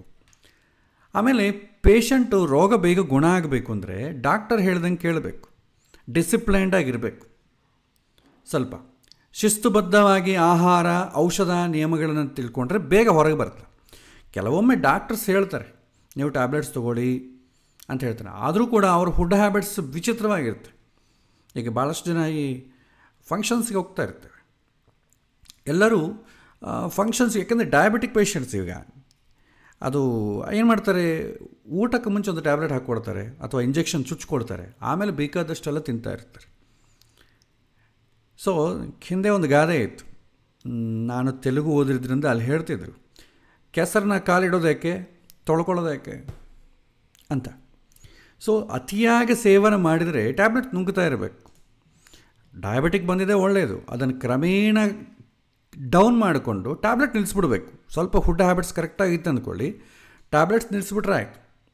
ಆದರೆ ಟ್ಯಾಬ್ಲೆಟ್ ಹಾಕ್ಕೊಂಡು ಊಟ ಮಾಡಿದ್ದೆ ಈ ಥರ ಏನು ಮಾಡಬೇಕಾಗತ್ತೆ. ಇದಕ್ಕೊಂದು ದೊಡ್ಡ ಕಥೆ ಇದೆ, ಆಮೇಲೆ ನೋಡೋಣ. ಸೊ ಇಲ್ಲಿ ಲಗ್ನ ಚತುರ್ಥ ಸಪ್ತಮ ದಶಮ ಪ್ರಶ್ನೆ ಚಕ್ರದಲ್ಲಿ ನೋಡಿ. ಲಗ್ನ ಡಾಕ್ಟರ್ ಸೂಚನೆ ಮಾಡ್ತದೆ, ಚತುರ್ಥ ಮೆಡಿಸನ್ಸು, ಸಪ್ತಮ ಒಂದು ರೋಗದ ತೀವ್ರತೆ, ದಶಮ ಸ್ಥಾನ ಪೇಷಂಟ್ ಡಿಸಿಪ್ಲಿನ್ ಆರ್ ಡಯಟ್. ಇಷ್ಟು. ಈಗ ನೋಡೋ ಪದ್ಧತಿ ಏನಿದೆ, ಒಂದು ವೇಳೆ ಟ್ರೀಟ್ಮೆಂಟ್ ತೊಗೊಳ್ತಾ ಇದ್ದಾರೆ, ಡಾಕ್ಟರ್ ನೋಡ್ತಾ ಇದ್ದಾರೆ, ಆದರೂ ಏನು ಗುಣ ಆಗ್ತಾಯಿಲ್ಲ ಅಥವಾ ಗುಣ ಆಗುತ್ತಾ ಅಂತ ಈ ಥರ ಪ್ರಶ್ನೆ ಬಂದಾಗ, ಲಗ್ನ ಏನಾದರೂ ಶುಭಗ್ರಹ ಸಂಬಂಧ ಬಂದಿದ್ದರೆ ಇವನಿಗೆ ಟ್ರೀಟ್ಮೆಂಟ್ ಕೊಡ್ತಾ ಇರೋಂಥ ಡಾಕ್ಟರ್ ಬೆಸ್ಟ್ ಇದ್ದಾನೆ, ಅವನ ಕೈಗುಣ ಚೆನ್ನಾಗಿದೆ, ಅದನ್ನೇನು ಸಸ್ಪೆಕ್ಟ್ ಮಾಡೋ ಕೆಲಸ ಇಲ್ಲ. ಒಂದು ವೇಳೆ ಲಗ್ನ ಸ್ಥಾನ ವೀಕ್ ಆಗಿತ್ತು ಅಂತ ಅಂದ್ಕೊಳ್ಳಿ, ವೀಕ್ ಅಂತಂದರೆ ಪಾಪಗ್ರಹಗಳ ಸಂಬಂಧ ಇದ್ದರೆ ಆವಾಗೇನು ಮಾಡ್ತೀನಿ, ಈ ಪೇಷಂಟಿನ ರೋಗವನ್ನು ತಿಳ್ಕೊಳ್ಳೋದು, ಅರ್ಥ ಮಾಡಿಕೊಳ್ಳೋ ಸದ್ಯ ಈ ಡಾಕ್ಟರ್ ಕೈಲಿ ಈ ಸಮಯದಲ್ಲಿ ಆಗ್ತಾಯಿಲ್ಲ. ಎಕ್ಸ್ಪರ್ಟ್ ಇರ್ಬೋದು ಅಥವಾ ಬೇರೆ ಪೇಷಂಟ್ನ ಚೆನ್ನಾಗಿ ನೋಡ್ಬೋದು, ಈ ಡಾಕ್ಟರ್ ಈ ಪೇಷಂಟ್ ಮಾತ್ರ ಓವರ್ಲುಕ್ ಮಾಡ್ಬೋದು ಅಥವಾ ಸ್ಟ್ರೈನ್ ಆಗ್ಬೋದು ನಂಬರ್ ಆಫ್ ಪೇಷಂಟ್ಸ್ ಅಂತ, ಅಥವಾ ಇವನಿಗೆ ಬಂದಂಥ ಕಾಯಿಲೆಗೆ ಸಂಬಂಧಪಟ್ಟ ಎಕ್ಸ್ಪರ್ಟೈಸ್ ಆ ಡಾಕ್ಟರ್ ಇರದೇ ಇರ್ಬೋದು. ವಾಟ್ ಎವರ್ ದ ರೀಸನ್, ಲಗ್ನ ಪಾಪಗ್ರಹ ಸಂಬಂಧ ಬಂದರೆ ಈ ಡಾಕ್ಟರು ಈ ರೋಗವನ್ನು ಗುಣಪಡಲಿಕ್ಕೆ ಬೇಕಾದಂಥ ಅಂದರೆ ಎಕ್ಸ್ಪೀರಿಯನ್ಸ್ ಇಲ್ಲ. ಏನು ಮಾಡಬೇಕು ನೆಕ್ಸ್ಟು, ಡಾಕ್ಟರ್ ಚೇಂಜ್ ಮಾಡು. ನೆಕ್ಸ್ಟ್ ಆಪ್ಷನ್ ಅದೇ ಅಲ್ವಾ, ಡಾಕ್ಟ್ರಿಗೆ ಏನು ಶಕ್ತಿ ಇಲ್ಲ, ಆತನ ಕೈಲಿ ಆಗ್ತಾಯಿಲ್ಲ ಅಂತಂದರೆ ಇಮಿಡಿಯೇಟ್ಲಿ ಏನು ಮಾಡಬೇಕು, ಡಾಕ್ಟರ್ ಚೇಂಜ್ ಮಾಡಬೇಕು. ಅದೇನು ಮಾಡೋಕ್ಕಾಗುತ್ತಾ, ನೀವು ಬೇರೆ ಹಾಸ್ಪಿಟ್ಲ್ ನೋಡ್ಕೋಬೇಕಾಗಲಿ, ಆ ಹಾಸ್ಪಿಟ್ಲಿಗೆ ಹೋಗಿ ಇಲ್ಲ ಈ ಪ್ರಶ್ನೆದಲ್ಲಿ ಲಗ್ನ ಹೀಗೆ ಬಂದಿದೆ, ಈ ಡಾಕ್ಟ್ರ್ ಬೇಡ, ನಮಗೆ ಬೇರೆ ಡಾಕ್ಟ್ರ್ ಕೊಡಿ ಅಂತಂದರೆ ಹುಚ್ಚರಿದ್ದಂಗೆ ನೋಡ್ತಾರೆ ನಮ್ಮನ್ನು. ಯಾರೇ ನಿಮ್ಗೆ ಹೇಳಿದ್ದು, ಎಲ್ಲ ನಿಮ್ಮ ಕೈಲಿ ನೀವು ಹೇಳ್ದಂಗೆ ಎಲ್ಲ ಆಗ್ತದೆ, ನಮಗೆ ಗೊತ್ತು ನಿಮಗೆ ಗೊತ್ತಾಗ್ತದೆ ಅಂತ ನಮ್ಮನ್ನು ತೆಗೆದು ಪಕ್ಕಕ್ಕೆ ಹಾಕ್ತಾರೆ. ಇಡೀ ಸನಾತನ ಧರ್ಮದಲ್ಲಿ ವೇದ ಹುಟ್ಟಿದಂಥ ಜಾಗದಲ್ಲೇ ಈ ಪರಿಸ್ಥಿತಿ ಇದೆ. ಓಕೆ, ಅದು ಅವರಿಷ್ಟ. ಡಾಕ್ಟ್ರನ್ನ ಚೇಂಜ್ ಮಾಡಬೇಕು, ಹಾಸ್ಪಿಟಲ್ನ ಚೇಂಜ್ ಮಾಡಬೇಕು, ಯಾಕಂದರೆ ಸೆಕೆಂಡ್ ಒಪಿನಿಯನ್ ತೊಗೊಳಿಕ್ಕೆ ಭಾಳ ಜನ ಹೋಗ್ತಾರೆ, ಅಥವಾ ಈ ಹಾಸ್ಪಿಟಲ್ ಬೇಡ ಬೇರೆ ಹಾಸ್ಪಿಟ್ಲ್ ಅಂತ ಹೋಗ್ತಾರೆ. ನೆಕ್ಸ್ಟ್ ಚತುರ್ಥ ಸ್ಥಾನ. ಚತುರ್ಥ ಸ್ಥಾನಕ್ಕೆ ಪಾಪಗ್ರಹರ ಸಂಬಂಧ ಬಂದರೆ ಇವನು ತೆಗೆದುಕೊಳ್ಳುವಂಥ ಔಷಧದಲ್ಲಿ ಆ ರೋಗವನ್ನು ಗುಣ ಮಾಡಲಿಕ್ಕೆ ಬೇಕಾದಂಥ ಶಕ್ತಿ ಇಲ್ಲ. ಏನು ಮಾಡಬೇಕು? ಮೆಡಿಸಿನ್ಸ್ ಚೇಂಜ್ ಮಾಡಬೇಕು. ಮೆಡಿಸಿನ್ಸ್ ಚೇಂಜ್ ಮಾಡಬೇಕು ಅಂತ ಯಾರಿಗೆ ಹೇಳಬೇಕು? ಡಾಕ್ಟ್ರಿಗೆ ಹೇಳಬೇಕು. ಡಾಕ್ಟ್ರ್ ಏನು ಮಾಡ್ತಾನೆ? ನಿಂಗೆ ಗೊತ್ತಾ, ನಂಗೆ ಗೊತ್ತಾ, ನನಗೇನು ಗೊತ್ತಿಲ್ಲ, ಸುಮ್ಮನೆ ಇರು. ಆವಾಗೂ ನಾವೇನು ಮಾಡಬೇಕಾಗುತ್ತೆ? ಬೇರೆ ಡಾಕ್ಟ್ರ್ ಹತ್ರ ಹೋಗಬೇಕಾಗುತ್ತೆ. ಆ ಮೆಡಿಸಿನ್ಸ್ ಕೆಲಸ ಮಾಡ್ತಾ ಇಲ್ಲ ಅಂದರೆ ಡಾಕ್ಟ್ರ್ ಒಪ್ಪೋದಿಲ್ಲ, ಬೇರೆ ಡಾಕ್ಟ್ರ್ ಹತ್ರ ಹೋಗ್ಬೇಕು. ಎಲ್ಲ ಮೆಡಿಸಿನ್ಸು ಪ್ರಾಮಾಣಿಕವಾಗಿ 100% ಸಂಜೀವನಿಯಿಂದ ಬಂದಿದ್ದು ಅಂತ ಹೇಳಲಿಕ್ಕೆ ಆಗೋದಿಲ್ಲ. ನಮಗೆ ತಿರುಪತಿ ಲಡ್ಡು ಅಲ್ಲಿ ಕಲ್ತಿ ಇದ್ದಷ್ಟು ಮೆಡಿಸಿನ್ಸಲ್ಲಿ ಕಲ್ತಿ ಇರಲ್ವಾ? ಅದರಲ್ಲಿ ಪ್ಯೂರ್ ಅದು ಗುಣ ಮಾಡಲಿಕ್ಕೆ ಬೇಕಾದ ಔಷಧಕ್ಕೆ ಬೇಕಾದಂಥದ್ದು ಇದ್ದೇ ಇರುತ್ತೆ ಅಂತ ಏನು ಗ್ಯಾರಂಟಿ? ಡಬ್ಬಿ ಮೇಲೆ ಇರ್ತದೆ, ಯಾವ್ದು ಬಳಸೀವಿ, ಎಷ್ಟೆಷ್ಟು ಬಳಸೀವಿ ಅಂತ ಆ ಕೆಮಿಕಲ್ ಕಾಂಪೌಂಡಿಂಗ್ ಎಲ್ಲ ಡಬ್ಬಿ ಮೇಲೆ ಇರ್ತದೆ. ಔಷಧದಲ್ಲಿ ಇರ್ತದೆ ಅಂತ ಏನು ಗ್ಯಾರಂಟಿ? ಹೇಳಿಕ್ಕೆ ಬರೋದಿಲ್ಲ. ಮಾಮೂಲಾಗಿ ರೂಲ್ಸ್ ಪ್ರಕಾರ ಒಂದು ಟ್ಯಾಬ್ಲೆಟ್ ಎಕ್ಸ್ಪೈರ್ ಆಯಿತು ಅಂದ್ಕೊಳ್ಳಿ, ಏನು ಮಾಡಬೇಕು? ಅದನ್ನು ಗವರ್ನಮೆಂಟ್ ಸಮಕ್ಷದಲ್ಲಿ ಡೆಸ್ಟ್ರಾಯ್ ಮಾಡಬೇಕು. ಈಗ ಅಂತ ನಡೀತಾ ಇದೆಯಾ? ಇಲ್ವಲ್ಲ. Old wine in new bottle, ಹಳೆಯ ಟ್ಯಾಬ್ಲೆಟ್ಸನ್ನೇ ಹೊಸ ಪ್ಯಾಕ್ ಮಾಡಿ ಕಳಿಸ್ಬೋದು. ನಮಗೆ ಅದನ್ನು ಚೆಕ್ ಮಾಡೋ ಸಿಸ್ಟಮ್ ಎಲ್ಲಿದೆ? ಇಲ್ಲವೇ ಇಲ್ಲ. ಇದ್ದರೂ ಕೂಡ ಫಂಕ್ಷನ್ ಆಗ್ತಾ ಇಲ್ಲ ಸದ್ಯಕ್ಕೆ. ಹಾಗಾಗಿ ಈ ರೋಗವನ್ನು ಗುಣ ಮಾಡಲಿಕ್ಕೆ ಬೇಕಾದಂಥ ಔಷಧದಲ್ಲಿ ಆ ಗುಣ ಇಲ್ಲ ಅಂದಂಥ ತಕ್ಷಣ ಬೇರೆ ಟ್ಯಾಬ್ಲೆಟ್ಸ್ ಆದರೂ ಬಳಸಬೇಕು, ಅಥವಾ ಆಗಲೇ ಆ ಡಾಕ್ಟ್ರ್ ಒಪ್ಕೊಳ್ಳಿಲ್ಲ ಅಂತಂದರೆ ಬೇರೆ ಹಾಸ್ಪಿಟ್ಲಿಗಾದರೂ ಹೋಗಬೇಕು. ಹೇಳಬೇಕು, ಈ ಟ್ಯಾಬ್ಲೆಟ್ಸ್ ಬಳಸೀವಿ, ನಮಗಿದು ಏನೂ ವರ್ಕೌಟ್ ಆಗ್ತಾ ಇಲ್ಲ ಅಂತಂದರೆ ಅವ್ರು ಪಾಪ ಚೇಂಜ್ ಮಾಡಿಕೊಡ್ತಾರೆ. ಡಾಕ್ಟರ್ಸ್ ಒಳ್ಳೆ ಡಾಕ್ಟರ್ಸು ಇದ್ದಾರೆ, ಹೇಳಿದ್ದು ಕೊಡೋದು. ಪಾಪ ಕೆಲವೊಮ್ಮೆ ಅವರ ಮನಸ್ಸಿಗೆ ನೋವಾದರೂ ಕೂಡ ಪಾಪ ಏನೋ ಆದಷ್ಟು ಪೇಷಂಟ್ಸ್ಗೆ ಅನುಕೂಲ ಮಾಡಿ ಕೊಡಬೇಕು ಅಂತಂಬ ಡಾಕ್ಟರ್ಸು ಇದ್ದಾರೆ. ಇಲ್ಲ ಅಂತಂತೇನಿಲ್ಲ, ಎಲ್ಲರನ್ನ ಒಂದೇ ಹೇಳಿಕ್ಕೆ ಬರಲ್ಲ. ಸಮಾಜದಲ್ಲಿ ಪ್ರತಿಯೊಂದು ಕೆಲಸದಲ್ಲೂ ಕೂಡ ಒಳ್ಳೆ ಥರ ಇರೋರು, ಪ್ರಾಮಾಣಿಕವಾಗಿರೋರು ಇದ್ದಾರೆ, ಅಪ್ರಾಮಾಣಿಕವಾಗಿರೋರು ಇದ್ದಾರೆ. ಬಟ್ ರೇಷಿಯೋ ಸ್ವಲ್ಪ ಅಪ್ರಾಮಾಣಿಕವಾಗಿರುವಂಥವ್ರಿಗೆ ಜಾಸ್ತಿ, ಅಷ್ಟೇ, ಇನ್ನೇನಿಲ್ಲ. ನೆಕ್ಸ್ಟ್ ಸಪ್ತಮ ಸ್ಥಾನ. ಸಪ್ತಮ ಸ್ಥಾನಕ್ಕೆ ಪಾಪ ಸಂಬಂಧ ಬಂದರೆ ಏನಾಗುತ್ತೆ? ಇವನ ಎಲ್ಲ ಚೆನ್ನಾಗಿದೆ, ರೋಗವೇ ಪೂರ್ತಿ ಕೈ ಬಿಡೋ ಥರ ಇದೆ ಅಂತ ಅರ್ಥ. ರೋಗ ಜಾಸ್ತಿ ತೀವ್ರತೆ ಇದೆ, ಸ್ವಲ್ಪ ಎಕ್ಸ್ಟ್ರಾ ಕೇರ್ ಬೇಕು, ಸ್ವಲ್ಪ ಹೆಚ್ಚು ಅದನ್ನು ಕಾಳಜಿ ವಹಿಸಬೇಕು ಅಂತ ಅರ್ಥ. ರೋಗ ಸಿಂಪಲ್ ಆಗಿದ್ದರೆ ಬೇಗ ಕಡಿಮೆಯಾಗಿ ಬಂದುಬಿಡ್ತದೆ. ಡಾಕ್ಟರ್ಸು ಟ್ರೀಟ್ಮೆಂಟ್ ಕೊಡ್ತಾನೇ ಇದ್ದೀವಿ, ಔಷಧ ಹಾಕ್ತಾ ಇದ್ದೀವಿ, ಯಾಕೋ ಗುಣ ಆಗ್ತಾ ಇಲ್ಲ ಅಂದರೆ ಕೆಲವೊಮ್ಮೆ ರೋಗದ್ದು ಪ್ರಾಬ್ಲಮ್ ಇರುತ್ತೆ. ಹಾಗಾಗಿ ರೋಗದ್ದು ಪ್ರಾಬ್ಲಮ್ ಇತ್ತಂದ್ಕೊಳ್ಳಿ, ನಮಗಿರೋದು ಆಪ್ಷನ್ ಏನು? ಭಗವಂತನನ್ನು ಶರಣ ಆಗೋದು ಬಿಟ್ಟರೆ ನಮಗೆ ಬೇರೆ ಆಪ್ಷನ್ ಏನಿಲ್ಲ. ಇಲ್ಲ, ಅದು ಗುಣ ಆಗೋವರೆಗೂ ಸ್ವಲ್ಪ ಪೇಷನ್ಸ್ ಆಗಿರಬೇಕಷ್ಟೇ. ನಾಲ್ಕನೇದು ದಶಮಸ್ಥಾನ. ದಶಮಸ್ಥಾನ ಪಾಪಗ್ರಹಗಳ ಸಂಬಂಧ ಬಂದರೆ ಪೇಷಂಟು ಡೈಟ್ ಇರ್ತಾ ಇಲ್ಲ, ಡಾಕ್ಟರ್ ಹೇಳಿದಂಗೆ ಕೇಳ್ತಾ ಇಲ್ಲ, ಆ ಮೆಡಿಸನ್ನ ಟೈಮಿಗೆ ತೊಗೊಳ್ತಾ ಇಲ್ಲ, ಎಂಥ ಆಹಾರ ತೊಗೊಳ್ಬೇಕು ಅದು ಶಿಸ್ತುವನ್ನು ಪಾಲಿಸ್ತಾ ಇಲ್ಲ. ಶಿಸ್ತು ಪಾಲಿಸಿದ್ರೆ ಕೂಡ ನಿಮಗೆ ಆರೋಗ್ಯ ಗುಣ ಆಗೋದಿಲ್ಲ.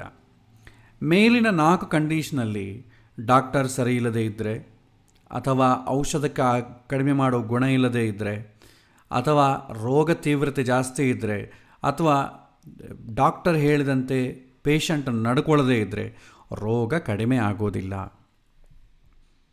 ಇದರಲ್ಲಿ ಎಲ್ಲಿ ಪ್ರಾಬ್ಲಮ್ ಇದೆ ಅಂತ ತಿಳ್ಕೊಳ್ಬೇಕಾದ್ರೆ ನೀವು ಪ್ರಶ್ನೆಯನ್ನು ನೋಡಬೇಕು.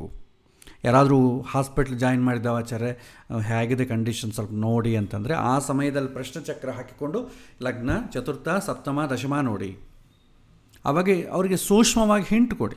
ಲಗ್ನ ಪ್ರಾಬ್ಲಮ್ ಇದ್ದರೆ ಬೇರೆ ಹಾಸ್ಪಿಟಲ್ ನೋಡಿ, ಆ ಡಾಕ್ಟರ್ದು ಯಾಕೋ ಆಗ್ತಾಯಿಲ್ಲ, ಇನ್ನೊಂದು ಹಾಸ್ಪಿಟಲ್ನ ಚೆಕ್ ಮಾಡಿ, ಸೆಕೆಂಡ್ ಒಪಿನಿಯನ್ ತೊಗೊಳ್ಳಿ ಅಂತ ಹೇಳಬೇಕು. ಚೇಂಜ್ ಮಾಡಿ ಅನ್ನೋದಕ್ಕಿಂತ ಸೆಕೆಂಡ್ ಒಪಿನಿಯನ್ ತೊಗೊಳ್ಳಿ. ಔಷಧದಲ್ಲಿ ಆ ಗುಣ ಇಲ್ಲದ್ರೆ ಕೂಡ ಸೆಕೆಂಡ್ ಒಪಿನಿಯನ್ ತೊಗೊಳ್ಳಿ, ಈ ಟ್ಯಾಬ್ಲೆಟ್ಸ್ ಕರೆಕ್ಟಾಗಿದೆಯಾ ಇಲ್ವಾ ಅಂತ ಇನ್ನೊಬ್ಬ ಡಾಕ್ಟರ್ ಹತ್ರ ಕೇಳಿ ಅಂತ ಹೇಳ್ತೀವಿ. ರೋಗದ ತೀವ್ರತೆ ಜಾಸ್ತಿ ಇತ್ತು ಅಂದ್ಕೊಳ್ಳಿ, ಇಲ್ಲ ರೋಗ ಸ್ವಲ್ಪ ಜಾಸ್ತಿ ಇದೆ, ಜಾತಕದಲ್ಲಿ ಆ ಷಷ್ಠ ಸ್ಥಾನ ದಶೆ ಯಾವ ನಡೀತಾ ಇದೆ, ಮತ್ತು ಅದು ದ್ರೇಕಾಣ ಚಕ್ರವನ್ನು ನೋಡಿ ಅದು ಯಾವಾಗ ಇದಾಗ್ತದೆ ಅಂತಂಬುದೆಲ್ಲ ನೋಡಬೇಕಾಗ್ತದೆ. ದಶಮ ಸ್ಥಾನ ಪ್ರಾಬ್ಲಮ್ ಇತ್ತು ಅಂದ್ಕೊಳ್ಳಿ, ಪೇಷಂಟೇ ಸರಿಯಾಗಿ ರೆಸ್ಪಾಂಡ್ ಮಾಡ್ತಾ ಇಲ್ಲ, ಅದು ಪೇಷಂಟ್ ಸರಿ ಮಾಡಿಕೊಳ್ಳೋವರೆಗೂ ಏನು ಮಾಡೋಕ್ಕಾಗಲ್ಲ. ಸ್ವಲ್ಪ ನೀವೇ ಕಾಳಜಿ ವಹಿಸಬೇಕಾಗತ್ತೆ ಪೇಷಂಟ್ ಬಗ್ಗೆ ಅಂತ ಹೇಳಬೇಕಾಗತ್ತೆ. ಅಟ್ಲೀಸ್ಟ್ ಒಂದು ಕ್ಲಾರಿಟಿ ಬರುತ್ತೆ. ಇದು ರೋಗದ ಪ್ರಶ್ನೆ. ಸಂಕ್ಷಿಪ್ತವಾಗಿ ಯಾರಾದರೂ ಹಾಸ್ಪಿಟಲಿದ್ದೇವೆ, ಈ ಥರ ಆಗಿದೆ, ಎಲ್ಲಿ ಪ್ರಾಬ್ಲಮ್ ಇದೆ ಅಂತ ತಿಳ್ಕೊಳ್ಬೇಕಾದ್ರೆ ಈ ಪದ್ಧತಿಯನ್ನು ನಾವು ಬಳಸ್ತೇವೆ. ನೆಕ್ಸ್ಟ್ ಇನ್ನೊಂದು ಸಲ ನೋಡಿ. ಲಗ್ನ ಡಾಕ್ಟರು, ಚತುರ್ಥ ಬಂದ ಮೆಡಿಸನ್ನು, ಸಪ್ತಮ ಸ್ಥಾನ ರೋಗ, 10ನೇ ಮನೆ ಪೇಷಂಟ್. ಈ 4 ನಾವು ನೋಡ್ತೇವೆ. ಈ ರೋಗದ ಪ್ರಶ್ನೆಯಲ್ಲಿ ನೋಡಿ, ಇದೇ ಈ ಎಕ್ಸಾಂಪಲೇ ತಗೊಳ್ಳಿ. ಈ ಎಕ್ಸಾಂಪಲ್ ನೀವು ತೊಗೊಂಡ್ರೆ ಅಂದ್ಕೊಳ್ಳೋಣ, ಮನಸ್ಸು ಅಜ್ಯೂಮ್ ಒಬ್ಬ ಹಾಸ್ಪಿಟಲ್ನಾಗಿದ್ದಾನೆ, ಲಗ್ನದಲ್ಲಿ ಕೇತು ಸೂರ್ಯ ಇದ್ದಾರೆ, ಲಗ್ನಾಧಿಪತಿ ಬುಧ, ಲಗ್ನದ ಮೇಲೆ ಬರೀ ಒಂದು ಶುಭಗ್ರಹ ಗುರು ಸಂಬಂಧ ಮಾತ್ರ ಇದೆ. ಸೊ ಲಗ್ನ ವೀಕ್ ಆಗಿದೆ. ಲಗ್ನದ ಮೇಲೆ 4 ಪಾಪಗ್ರಹಗಳ ದೃಷ್ಟಿ, 1 ಶುಭಗ್ರಹ ದೃಷ್ಟಿ, 2 ಪಾಪಗ್ರಹ ನೋಡ್ತಾ ಇದೆ, 2 ಪಾಪಗ್ರಹ ಇದೆ, 1 ಶುಭಗ್ರಹ ನೋಡ್ತಾ ಇದೆ. ಅಂದರೆ ಏನು, ಪಾಪದ ಡಾಮಿನೇಷನ್ನೇ ಜಾಸ್ತಿ ಇದೆ. ಹಾಗಾಗಿ ಡಾಕ್ಟರ್ ಈ ಸಮಯದಲ್ಲಿ ಹಾಸ್ಪಿಟಲ್ ಟ್ರೀಟ್ಮೆಂಟ್ ತೊಗೊಳ್ತಾ ಇದ್ದಾನೆ, ಕಂಡೀಷನ್ ಹೇಗಿದೆ ಅಂತಂದರೆ ಸೆಕೆಂಡ್ ಒಪಿನಿಯನ್ ತಗೊಳ್ಳಿ ಅಂತ ಹೇಳ್ತೇವೆ. ಚತುರ್ಥ ಸ್ಥಾನ ಏನು ಹೇಳ್ತೇವೆ, ಚತುರ್ಥ ಸ್ಥಾನ ಮೆಡಿಸನ್ ಹೇಳ್ತದೆ, ಧನುಸ್ಸು. ಸೊ ಚತುರ್ಥ ಸ್ಥಾನಕ್ಕೆ ಮತ್ತೆ ಕುಜ ನೋಡ್ತಾ ಇದ್ದಾನೆ. ಚತುರ್ಥ ಸ್ಥಾನದಲ್ಲಿ ಯಾರೂ ಇಲ್ಲ, ಬಟ್ ಶನಿ ಕೂಡ ತೃತೀಯ ದೃಷ್ಟಿಯಿಂದ ಚತುರ್ಥ ಸ್ಥಾನ ನೋಡ್ತಾ ಇದ್ದಾನೆ. ಸೊ ಡಾಕ್ಟರು ಕೊಡುವಂಥ ಮೆಡಿಸನ್ಸ್ ಏನು ಪ್ರಿಸ್ಕ್ರಿಪ್ಟ್ ಮಾಡಿದ್ದಾನೆ ಅದಕ್ಕೂ ಕೂಡ ಅಷ್ಟು ಗುಣ ಇಲ್ಲ. ಸಪ್ತಮ ಸ್ಥಾನ, ಸಪ್ತಮ ಸ್ಥಾನಾಧಿಪತಿಯಾದ ಸಪ್ತಮ ಸ್ಥಾನದಲ್ಲಿ ರಾಹು ಇದ್ದಾನೆ, ಸೂರ್ಯ ಕೇತು ಇಬ್ಬರು ನೋಡ್ತಾ ಇದ್ದಾರೆ. ಸಪ್ತಮಾಧಿಪತಿ ನವಮ ಸ್ಥಾನದಲ್ಲಿದ್ದಾನೆ. ನವಮ ಸ್ಥಾನದಲ್ಲಿರೋದು ಒಳ್ಳೆಯದೇ. ಸಪ್ತಮದಲ್ಲಿ ರಾಹು ಇದ್ದಾರೆ. ರಾಹು ಅಂತಂದರೆ ಏನಂತಂದರೆ ವೈದ್ಯಶಾಸ್ತ್ರದಲ್ಲಿ ಸಸ್ಪೆಕ್ಟೆಡ್ ಇರಬಹುದೇನೋ, ಇದೊಂದು ದೊಡ್ಡ ಪ್ರಶ್ನೆ. ಇದು ನಮಗೂ ಗೊತ್ತಾಗ್ತಾ ಇಲ್ಲರಿ, ಅದು ಇದು ಯಾವುದು ಅಂತ ಸರಿಯಾಗಿ ಗೊತ್ತಾಗ್ತಾ ಇಲ್ಲ ಅಂತ ಅಂದ್ಬಿಟ್ರೆ ಅದು ಇನ್ನೂ ನೋವು ಜಾಸ್ತಿ ಆಗ್ತದೆ. ಯೂಶ್ವಲಿ 6ನೇ ಮನೆಗಾಗಲಿ ಅಥವಾ ಪ್ರಶ್ನೆಯಲ್ಲಾಗಲಿ ರಾಹು ಸಂಬಂಧ ಬಂತಂದರೆ ಸಸ್ಪೆಕ್ಟೆಡ್ ಇದು ಇರಬಹುದೇನೋ ಅಷ್ಟೇ ಆಗಲಿ, ನಿಜವಾಗ ಅದಾಗಿರ್ಬೇಕಂತಿಲ್ಲ. ಟ್ರೀಟ್ಮೆಂಟ್ ಕೊಡ್ತಾ ಇರ್ತಾರೆ, ಬಟ್ ಅದಾಗಿರಲಿಕ್ಕೆ ಇಲ್ಲ, ಆ ಥರ ಸಂಭಾವನೆ ಇದೆ. ಸೊ ರೋಗ, ಯಾವುದು ರೋಗ ಇದೆಯೋ ಅದು ರೋಗ ಇಲ್ಲ, ಬಟ್ ಆದರೂ ಟ್ರೀಟ್ಮೆಂಟ್ ತೊಗೊಳ್ತಾ ಇದ್ದಾರೆ. ನೆಕ್ಸ್ಟ್ ದಶಮ ಸ್ಥಾನಾಧಿಪತಿ, ದಶಮ ಸ್ಥಾನದಲ್ಲಿ ಕುಜ ಇದ್ದಾನೆ. ಅಷ್ಟಮಾಧಿಪತಿಯಾದ ಕುಜ ಪ್ಲಸ್ ದಶಮಾಧಿಪತಿ ಎಲ್ಲಿದ್ದಾನೆ, ದ್ವಾದಶದಲ್ಲಿದ್ದಾನೆ. ಅಂದರೆ ದಶಮ ಸ್ಥಾನ ಕೂಡ ಬಲ ಇಲ್ಲ. ಅಷ್ಟಮಾಧಿಪತಿ ದಶಮ ಸ್ಥಾನದಲ್ಲಿರೋದ್ರಿಂದ ಪೇಷಂಟ್ ಡಿಸಿಪ್ಲೈನು ಫಾಲೋ ಆಗೋದಿಲ್ಲ. ಈ ಥರ ನೀವು ಹೇಳಬೇಕಾಗತ್ತೆ.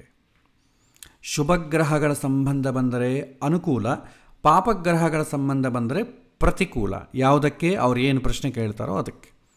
ಇದು ರೋಗ ಪ್ರಶ್ನೆ. ಆಮೇಲೆ ಕೆಲವಿನ ಸೂತ್ರಗಳು ಕೂಡ ಈ ರೋಗ ಪ್ರಶ್ನೆಗಳಲ್ಲೇ ಹೇಳ್ತಾರೆ. ಒಂದು ವೇಳೆ ಲಗ್ನಾಧಿಪತಿ ಮತ್ತು ಚಂದ್ರನಿಗೆ ಶುಭಗ್ರಹ ಸಂಬಂಧವಿದ್ದರೆ ರೋಗ ಬೇಗ ಉಪಶಮನ ಆಗ್ತದೆ. ಅವ್ರ ರೋಗ ಏನು ಬಂದಿದೆ ಅಂತಂತಾರಲ್ಲ, ಆ ಸಮಯದಲ್ಲಿ ಲಗ್ನಾಧಿಪತಿಗೂ ಚಂದ್ರನಿಗೂ ಶುಭಗ್ರಹಗಳ ಸಂಬಂಧ ಇರಬೇಕು. ಶುಭಗ್ರಹಗಳ ಸಂಬಂಧ ಇದ್ದರೆ ಬೇಗ ರಿಕವರಿ ಇರುತ್ತೆ. ಪಾಪಗ್ರಹಗಳ ಸಂಬಂಧ ಇದ್ದರೆ ಬೇಗ ರಿಕವರಿ ಇರಲ್ಲ. ನೆಕ್ಸ್ಟ್, ಶುಭಗ್ರಹ ವಕ್ರಿಯಾದರೆ ಆ ರೋಗ ಟೆಂಪ್ರರಿಯಾಗಿ ರಿಲೀಫ್ ಕೊಡುತ್ತೆ, ಮತ್ತೆ ಸ್ವಲ್ಪ ದಿನ ಆದಮೇಲೆ ಮತ್ತೆ ಬರುತ್ತೆ. ವಕ್ರಿಗ್ರಹ ಏನಾದರೂ ಇದ್ದರೆ ಮತ್ತೆ ರಿಪೀಟ್ ಆಗುತ್ತೆ ಅಂತ ಅರ್ಥ. ಈ ಒಂದು ಪ್ರಶ್ನೆಶಾಸ್ತ್ರದಲ್ಲಿ ಶುಭಗ್ರಹ ದೃಷ್ಟಿ ಇದೆ, ಬಟ್ ಶುಭಗ್ರಹ ವಕ್ರಿಯಾಗಿದೆ ಅಂದರೆ ಟೆಂಪ್ರರಿ ಕ್ಯೂರ್ ಆಗಿದೆ, ಮತ್ತೆ ಬರಲಿಕ್ಕೆ ಅವಕಾಶ ಉಂಟು, ಸ್ವಲ್ಪ ಎಚ್ಚರ ವಹಿಸಿ ಅಂತ ಹೇಳಬೇಕು. ಗೈಡ್ ಮಾಡೋದಷ್ಟೇ, ಇನ್ನು ಮಾಡೋದಕ್ಕೆ. ಏಕೆಂದರೆ ನಮ್ಮ ಹತ್ರ ಹರೋಸ್ಕೋಪ್ ಇದಷ್ಟೇ, ಸೆತಸ್ಕೋಪ್ ಇಲ್ಲ. ಸೊ ಹಾಗಾಗಿ ನಾವು ಜಾಸ್ತಿ ಏನು ಹೇಳಿಕ್ಕೆ ಬರಲ್ಲ, ಬರೀ ಗೈಡ್ ಮಾಡ್ಬೋದು ಅಷ್ಟೇ ಅವನ್ನ. ಮತ್ತೆ ಲಗ್ನಾಧಿಪತಿ ಮತ್ತು ಷಷ್ಠಾಧಿಪತಿ ಚರರಾಶಿ ಹೇಳಿದರೆ, ಅವ್ರ ಪ್ರಶ್ನೆ ಕೇಳೋ ಸಮಯದಲ್ಲಿ ಲಗ್ನಾಧಿಪತಿ ಯಾರಾಗಿದ್ದಾರೆ ಅವನು ಚರರಾಶಿಯಲ್ಲಿರಬೇಕು, ಷಷ್ಠಾಧಿಪತಿ ಕೂಡ ಚರರಾಶಿಯಲ್ಲಿರಬೇಕು. ಇಲ್ಲಿ ನೋಡಿ, ಲಗ್ನಾಧಿಪತಿಯ ಈ ಒಂದು ಚಕ್ರದಲ್ಲಿ ನೀವು ನೋಡಿದ್ರೆ ಲಗ್ನಾಧಿಪತಿಯಾದಂಥ ಬುಧ ಸಿಂಹದಲ್ಲಿದ್ದಾನೆ, ಸ್ಥಿರ ರಾಶಿ. ಷಷ್ಠಾಧಿಪತಿಯಾದಂಥ ಶನಿ ಅವನ ಮನೆಯಲ್ಲೇ ಇದ್ದಾನೆ, ಅದು ಸ್ಥಿರ ರಾಶಿ. ಎರಡೂ ಸ್ಥಿರ ರಾಶಿಯಲ್ಲೇ ಇದೆ. ಸ್ಥಿರ ರಾಶಿಯಲ್ಲಿದ್ದರೆ ಬೇಗ ಕಡಿಮೆ ಆಗಲ್ಲ, ಚರರಾಶಿಯಲ್ಲಿದ್ದರೆ ಬೇಗ ಕಡಿಮೆ ಆಗ್ತದೆ. ಸ್ಥಿರ ರಾಶಿಯಲ್ಲಿದ್ದರೆ ರೋಗ ಉಪಶಮನಗೊಳ್ಳುವುದು ಲೇಟ್ ಆಗ್ತದೆ. ಲಗ್ನಾಧಿಪತಿ ಮತ್ತು ಷಷ್ಠಾಧಿಪತಿ. ಈ ಡಾಕ್ಯುಮೆಂಟನ್ನು ನಿಮಗೆ PDF ಪಾಸ್ ಮಾಡ್ತೇನೆ, ಅದರಲ್ಲೂ ನೋಡ್ಬೋದು. ಒಂದು ವೇಳೆ ಮಿಸ್ ಆದರೆ ನೀವು ಇದನ್ನು ನೋಡಿ ನೀವು ಪ್ರಿಪೇರ್ ಮಾಡ್ಕೊಳ್ಬೋದು. ಒಂದು ವೇಳೆ ದ್ವಿಸ್ವಭಾವ ರಾಶಿಯಲ್ಲಿದ್ದರೆ ಕನ್ಯಾ ಆಗ್ಬೋದು, ಮಿಥುನ ಆಗ್ಬೋದು, ಧನುಸ್ಸು ಆಗ್ಬೋದು, ಮೀನ ಆಗ್ಬೋದು. ಇದೆಲ್ಲ ದ್ವಿಸ್ವಭಾವ ರಾಶಿ. ಈ ದ್ವಿಸ್ವಭಾವ ರಾಶಿಯಲ್ಲಿದ್ದರೆ ಕಡಿಮೆ ಆಗ್ತದೆ ಮತ್ತೆ ಬರ್ತದೆ, ಕಡಿಮೆ ಆಗ್ತದೆ ಮತ್ತೆ ಬರ್ತದೆ, ರಿಪೀಟ್ ಆಗಲಿಕ್ಕೆ ಅವಕಾಶ ಉಂಟು ಅಂತ ಹೇಳ್ತಾರೆ. ನೆಕ್ಸ್ಟ್ ಇನ್ನೊಂದು ಸೂತ್ರ, ಒಂದು ನಿಮಿಷ. ಪ್ರಶ್ನ ಲಗ್ನಾಧಿಪತಿ ಮತ್ತು ಷಷ್ಠಾಧಿಪತಿ ಪರಿವರ್ತನೆ ಆದರೆ, ಇವನ ಮನೆಗೆ ಅವನು, ಅವನ ಮನೆಗೆ ಇವನಿದ್ದರೆ, ಎಕ್ಸ್ಚೇಂಜ್ ಆಫ್ ಹೌಸಸ್, ರೋಗಿ ಬೇಗ ಉಪಶಮನ ಆಗುತ್ತೆ. ಲಗ್ನಾಧಿಪತಿ ಷಷ್ಠಾಧಿಪತಿ ಎಕ್ಸ್ಚೇಂಜ್ ಆದರೆ ರೋಗ ಬೇಗ ವಾಸಿ ಆಗಲ್ಲ, ಇನ್ನು ಪ್ರಾಬ್ಲಮ್ ಏನಿದೆ ಜಾಸ್ತಿ ಆಗುತ್ತೆ. ಷಷ್ಠಾಧಿಪತಿ ಲಗ್ನದಲ್ಲಿದ್ದು ಲಗ್ನಾಧಿಪತಿ ಷಷ್ಠದಲ್ಲಿದ್ದರೆ ಇನ್ನು ರೋಗ ತುಂಬ ತೊಂದರೆ ಜಾಸ್ತಿ ಆಗ್ತದೆ. ಇದು ಸೂತ್ರ. ಆಮೇಲೆ ಷಷ್ಠಾಧಿಪತಿ ಮತ್ತು ಅಷ್ಟಮಾಧಿಪತಿ ಪರಿವರ್ತನೆ ಆದರೆ, ಪ್ರಶ್ನೆ ಏನು ಲಗ್ನ ಇದೆ, ಆವಾಗ 6ನೇ ಮನೆ ಅಧಿಪತಿ 8ನೇ ಮನೆಗೆ, 8ನೇ ಮನೆ ಅಧಿಪತಿ 6ನೇ ಮನೆಗೆ. 8ನೇ ಮನೆ ಅಂದರೆ ವಿಯೋಗ, 6ನೇ ಮನೆ ಅಂದರೆ ರೋಗ. ರೋಗಾಧಿಪತಿ ವಿಯೋಗದಲ್ಲಿದ್ದು ವಿಯೋಗಾಧಿಪತಿ ರೋಗದಲ್ಲಿದ್ದರೆ ಆ ಮನುಷ್ಯ ಉಳಿಯಲ್ಲ, ಮಾರಕವನ್ನು ಹೊಂದುತ್ತಾನೆ. ಆದರೆ ಈ ಪಾಯಿಂಟ್ ನಾವು ಹೇಳೋಂಗಿಲ್ಲ. ಇನ್ನೊಂದು 1 ಅವರ್ ಸತ್ತೋಗ್ತಾನಂದರೆ ಕೂಡ ಪೂರ್ಣಾಯುಷು ಅಂತಲೇ ಹೇಳಬೇಕಾಗುತ್ತೆ. That is ethics. ಸೊ ಏನು ಮಾಡಬೇಕಾಗತ್ತೆ, ಸ್ವಲ್ಪ ಜಾಸ್ತಿ ಕಷ್ಟ ಇದೆ, ಸ್ವಲ್ಪ ದೇವರನ್ನ ಪ್ರಾರ್ಥನೆ ಮಾಡಿಕೊಳ್ಳಿ, ಹೆಚ್ಚಿನ ಪ್ರಯತ್ನ ಮಾಡಿ ಅಂತ ಹೇಳಬೇಕು. ಈ ಪಾಯಿಂಟನ್ನು ಪೃಚ್ಛಕನಿಗೆ ಹೇಳೋಂಗಿಲ್ಲ. 6ನೇ ಮನೆ ಅಧಿಪತಿ 8ನೇ ಮನೆ ಅಧಿಪತಿ ಎಕ್ಸ್ಚೇಂಜ್ ಆದರೆ ಪ್ರಶ್ನೆಶಾಸ್ತ್ರದಲ್ಲಿ, ಪ್ರಶ್ನೆ ಲಗ್ನದಲ್ಲಿ, ಆವಾಗ ಉಳಿಯೋದು ಕಷ್ಟ. ಅವನ ಏಜ್ ಫ್ಯಾಕ್ಟರು, ಆಯುಷು, ಇದನ್ನು ಕ್ಯಾಲ್ಕುಲೇಟ್ ಮಾಡಿ ಮತ್ತೆ ಹೇಳಬೇಕು. ಆದರೆ ಪ್ರಶ್ನೆಯಲ್ಲಿ ಡೈರೆಕ್ಟಾಗಿ ಹೇಳಲಿಕ್ಕೆ ಬರಲ್ಲ. ಸೊ ಆದರೆ ಸೂಕ್ಷ್ಮ ಕ್ರಿಟಿಕಲ್ ಆಗಿದೆ ಅಂತ ಹೇಳಿ, ಮಾರಕವನ್ನು ಹೊಂದುತ್ತಾನೆ ಅಂತಂಬೋದಕ್ಕಿಂತಲೂ ಸ್ವಲ್ಪ ಸೀರಿಯಸ್ ಆಗೇ ಇದೆ, ದೇವರನ್ನು ಪ್ರಾರ್ಥನೆ ಮಾಡಿ ಅಂತ ಹೇಳಬೇಕಾಗತ್ತೆ. ಮತ್ತು ಪ್ರಶ್ನೆ ಲಗ್ನಾಧಿಪತಿ ಅಥವಾ ಅಷ್ಟಮಾಧಿಪತಿ ಚಂದ್ರನಿಂದ ಅಷ್ಟಮದಲ್ಲಿದ್ದರೆ ರೋಗಿ ಮಾರಕವನ್ನು ಹೊಂದುತ್ತಾನೆ. ಲಗ್ನಾಧಿಪತಿ ಮತ್ತು ಅಷ್ಟಮಾಧಿಪತಿ ಇಬ್ಬರೂ ಕೂಡ ಒಂದೇ ಕಡೆ ಚಂದ್ರನಿಂದ ಅಷ್ಟಮದಲ್ಲಿದ್ದರೆ, ಚಂದ್ರ ಅಂದರೆ ಮನಸ್ಸಿಂದ 8ನೇ ಮನೆಗಿದ್ದರೂ ಕೂಡ ಆ ಮನುಷ್ಯ ಉಳಿಯೋದಿಲ್ಲ. ಇದನ್ನು ಕೂಡ ಈ ಪಾಯಿಂಟನ್ನು ಅಷ್ಟು ಸೀರಿಯಸ್ಸಾಗಿ ತಗೊಳ್ಬೇಡಿ. ಲಗ್ನಾಧಿಪತಿ ಸೂರ್ಯನ ದ್ವಾದಶಾಂಶದಲ್ಲಿದ್ದರೆ, ಅಂದರೆ ದ್ವಾದಶಾಂಶ ಚಕ್ರದಲ್ಲಿ ಸಿಂಹರಾಶಿಯಲ್ಲಿದ್ದರೆ ಅಂತ ಅರ್ಥ. ಸೂರ್ಯನ ದ್ವಾದಶಾಂಶ ಅಂತಂದರೆ ನಮಗೆ ದ್ವಾದಶಾಂಶ ಚಕ್ರ D12 ಚಾರ್ಟ್ ಅಂತಿರುತ್ತೆ. ಅದರಲ್ಲಿ ಒಂದು ವೇಳೆ ಲಗ್ನಾಧಿಪತಿ ಸಿಂಹರಾಶಿಯಲ್ಲಿದ್ದರೆ ಆವಾಗ ಕೂಡ ಆ ಪೇಷಂಟ್ ಉಳಿಯಲ್ಲ. ಇಲ್ಲಿ ನಾವು ಕ್ರಿಟಿಕಲ್ ಕಂಡೀಷನ್ ಅಂತ ಅರ್ಥ ಮಾಡ್ಕೋ. ಈಗ 7, 8, 9 ಪಾಯಿಂಟಲ್ಲಿ ಕ್ರಿಟಿಕಲ್ ಆಗಿದೆ ಅಂತ ಹೇಳಿ ಮಾರಕದ ಬಗ್ಗೆ ನೀವು ಏನೂ ಸ್ವಲ್ಪ ಕೂಡ ಹೇಳಬಾರ್ದು. ನೆಕ್ಸ್ಟ್ ಮತ್ತೊಂದು ಪ್ರಶ್ನೆ. ಸೊ ಯಾವುದೋ ಒಂದು ಸಸ್ಪೆಕ್ಟ್ ಮಾಡಿರ್ತಾರೆ, ಈ ರೋಗ ಇರ್ಬೋದೇನೋ, ಅದು ಭಾಳ ಜನ ಹಾರ್ಟ್ ಪ್ರಾಬ್ಲಮ್ ಇದ್ದರೆ ಗ್ಯಾಸ್ ಏನು ಅಂತ ಅಂದ್ಕೊಂಡಿರ್ತಾರೆ, ಆ್ಯಸಿಡಿಟಿ ಅಂದ್ಕೊಂಡಿರ್ತಾರೆ, ಅಥವಾ ಆ್ಯಸಿಡಿಟಿ ಇದ್ದರೆ ಅದೊಂದು ದೊಡ್ಡ ಹಾರ್ಟ್ ಪ್ರಾಬ್ಲಮ್ ಅಂದ್ಕೊಂಡಿರ್ತಾರೆ. ಸಸ್ಪೆಕ್ಟ್ ಮಾಡೋದು. ಸೊ ಒಂದು ವೇಳೆ ಸಸ್ಪೆಕ್ಟ್ ಮಾಡಿದ ರೋಗ ನಿಜನಾ, ಒಂದು ವೇಳೆ ಅದು ಲಾಂಗ್ ಟರ್ಮಾಗಿ ಏನಾದರೂ ಪ್ರಾಬ್ಲಮ್ ಆಗುತ್ತಾ, ಅಥವಾ ಕರೆಕ್ಟಾಗಿ ನಿರ್ಣಯ ಮಾಡೋದು ಹೇಗೆ ಅಂತಂದಾಗ ಅದಕ್ಕೂ ಒಂದು ರೂಲ್ ಹೇಳ್ತಾರೆ. ಪ್ರಶ್ನೆ ಲಗ್ನ ಏನಾದರೂ, ಅವನು ಕೇಳಿದಂಥ ಪ್ರಶ್ನೆ ಲಗ್ನ ಏನಾದರೂ ದ್ವಿಸ್ವಭಾವ ಲಗ್ನದಲ್ಲಿದ್ದರೆ, ಕಾಮನ್ ಸೈನ್ಸ್ ಮೀನ, ಮಿಥುನ, ಕನ್ಯಾ, ಧನುಸ್ಸು, ಇದು ದ್ವಿಸ್ವಭಾವ ಲಗ್ನಗಳು.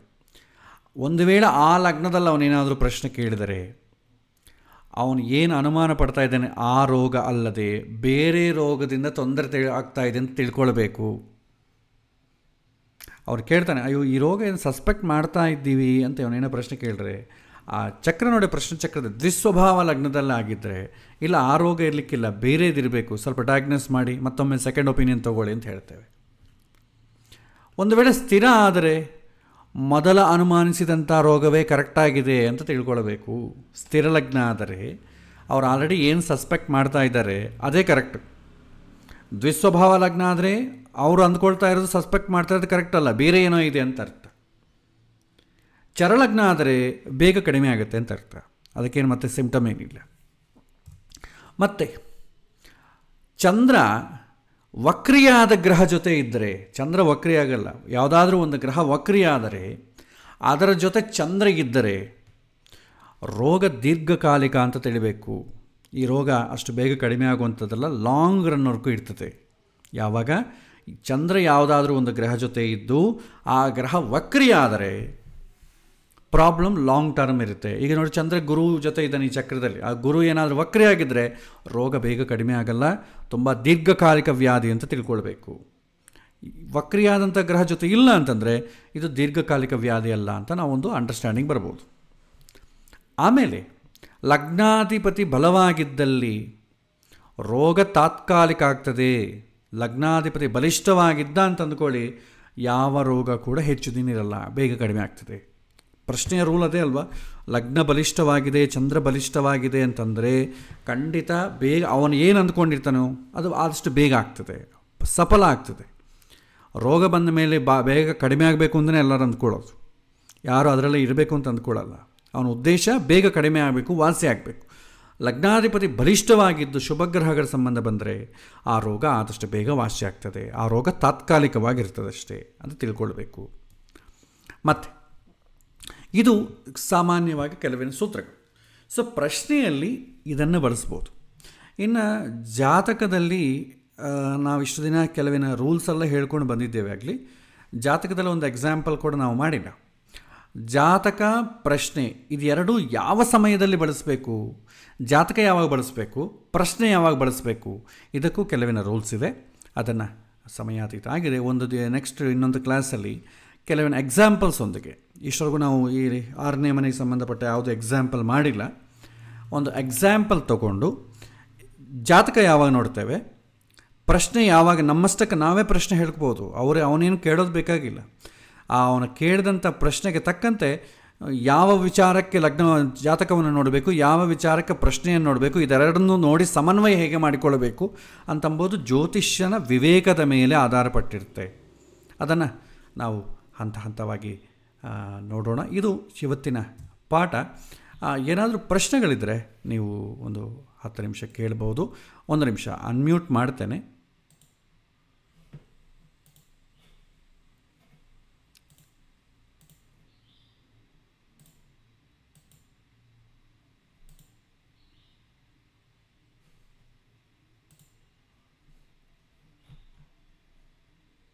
ಅನ್ಮ್ಯೂಟ್ ಮಾಡಿದ್ದೇನೆ. ಏನಾದರೂ ಪ್ರಶ್ನೆಗಳಿದ್ರೆ ಕೇಳ್ಬೋದು.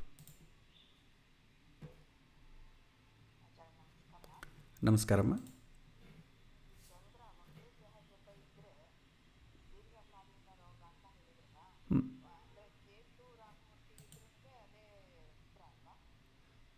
ಹೌದಮ್ಮ, ಕೇತು ರಾಹು ಯಾವಾಗೂ ವಕ್ರಿಯಲ್ಲೇ ಇರ್ತಾರಲ್ಲ,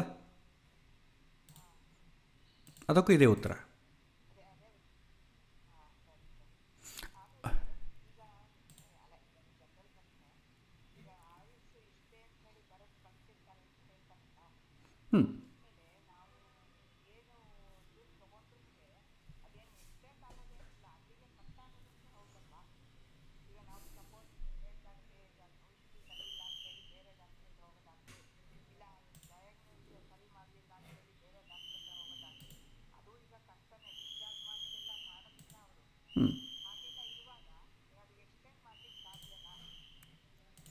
ಇಲ್ಲ, ಆಯುಷ್ ಮೇಲೆ ಹೋಗುತ್ತೆ.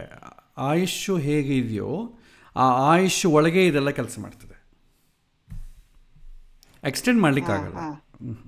ಅದಕ್ಕೆ ಹೇಳ್ತೀವಲ್ಲಮ್ಮ, ಆಯುಷು ಅಂತಂಬೋ ಪ್ರಶ್ನೆ ಯಾವಾಗ ಬರುತ್ತೋ ಆ ಸಮಯದಲ್ಲಿ ತುಂಬ ಕೇರ್ಫುಲ್ ಆಗಿರಬೇಕು. ಆಯುಷ್ ಇನ್ನೊಂದು 2 ಗಂಟೆ ಎಲ್ಲ ಮುಗಿದೋಗುತ್ತೆ ಅಂದ್ಕೊಂಡು ನೀವು ಹೇಳೋಂಗಿಲ್ಲ. ಫಸ್ಟ್ ಆಫ್ ಆಲ್ ಅವನ ಪೂರ್ಣ ಆಯುಷು ಅಂತಲೇ ಹೇಳಿ, ದಟ್ ಈಸ್ ಜ್ಯೋತಿಷ್ಯನ ಎಥಿಕ್ಸ್. ಯಾಕೆಂತಂದರೆ ಯಾವಾಗೂ ಕೂಡ ಪ್ರಶ್ನೆ ಕೇಳುವಂಥವನು ಮೆಂಟಲಿ ಪ್ರಿಪೇರ್ ಆಗಿರೋದಿಲ್ಲ. ಜ್ಯೋತಿಷ್ಯ ಆದಷ್ಟು ಒಬ್ಬನಿಗೆ ಒಳ್ಳೆಯದು ಮಾಡಬೇಕು, ಅವನ ಮನಸ್ಸನ್ನು ಸ್ವಲ್ಪ ವಿಶ್ವಾಸವನ್ನು ತುಂಬೋ ಪ್ರಯತ್ನ ಮಾಡಬೇಕೇ ಆಗಲಿ, ಅವನ ಮನಸ್ಸನ್ನು ಕೆದಕುವಂಥ ಕೆಲಸ ಮಾಡಬಾರ್ದು. ಸೊ ಹಾಗಾಗಿ ನಾವು ಈ ವಿಚಾರ ಹೇಳಿದ್ವು ಅಂದ್ಕೊಳ್ಳಿ, ಯಾರು ಕೂಡ ಪರೀಕ್ಷಿತ ಮಹಾರಾಜ್ ಅಂತಾರ ಅವ್ರೇನು ತಗೊಳ್ಳೋದಿಲ್ಲ. ಸೊ ಹಾಗಾಗಿ ನಾವು ಆದಷ್ಟು ಈ ವಿಚಾರವನ್ನು ಅವಾಯ್ಡ್ ಮಾಡೋದು. ಹೌದೌದು. ಆಮೇಲೆ ಕೆಲವೊಮ್ಮೆ ಈ ಸೀರಿಯಸ್ ಕಂಡೀಷನ್ ಇದ್ದಾಗ ಅವರು ಜ್ಯೋತಿಷ್ಯರ ಹತ್ರ ಬರೋದು ಕಡಿಮೆನೆ. ಈಗ ಅವ್ರು ಡಾಕ್ಟರ್ ಬರಲ್ಲ, ಅವ್ರ ಹೇಳ್ದಂಗೆ ಪೈಕಿ ಜನ ಕೇಳ್ಬೇಕಾಗುತ್ತೆ. ಬರ್ತಾರಲ್ಲ, ಅವ್ರು ಬರಲ್ಲ, ಹಾ ಹಾ ಅವ್ರ ಪೈಕಿ ಹಾ ಜನ ಯಾರು ಇರ್ತಾರಲ್ವ ಅವ್ರು ಬಂದು ಕೇಳ್ತಾರೆ, ಹಾ ಹಾ ಹಾ ಅವಾಗ ಉತ್ತರ ಕೊಡ್ಬೇಕು. ಸರಿ ಸರಿ ಸರಿ, ಧನ್ಯವಾದಗಳು ಗುರುಗಳೇ. ನಮೋ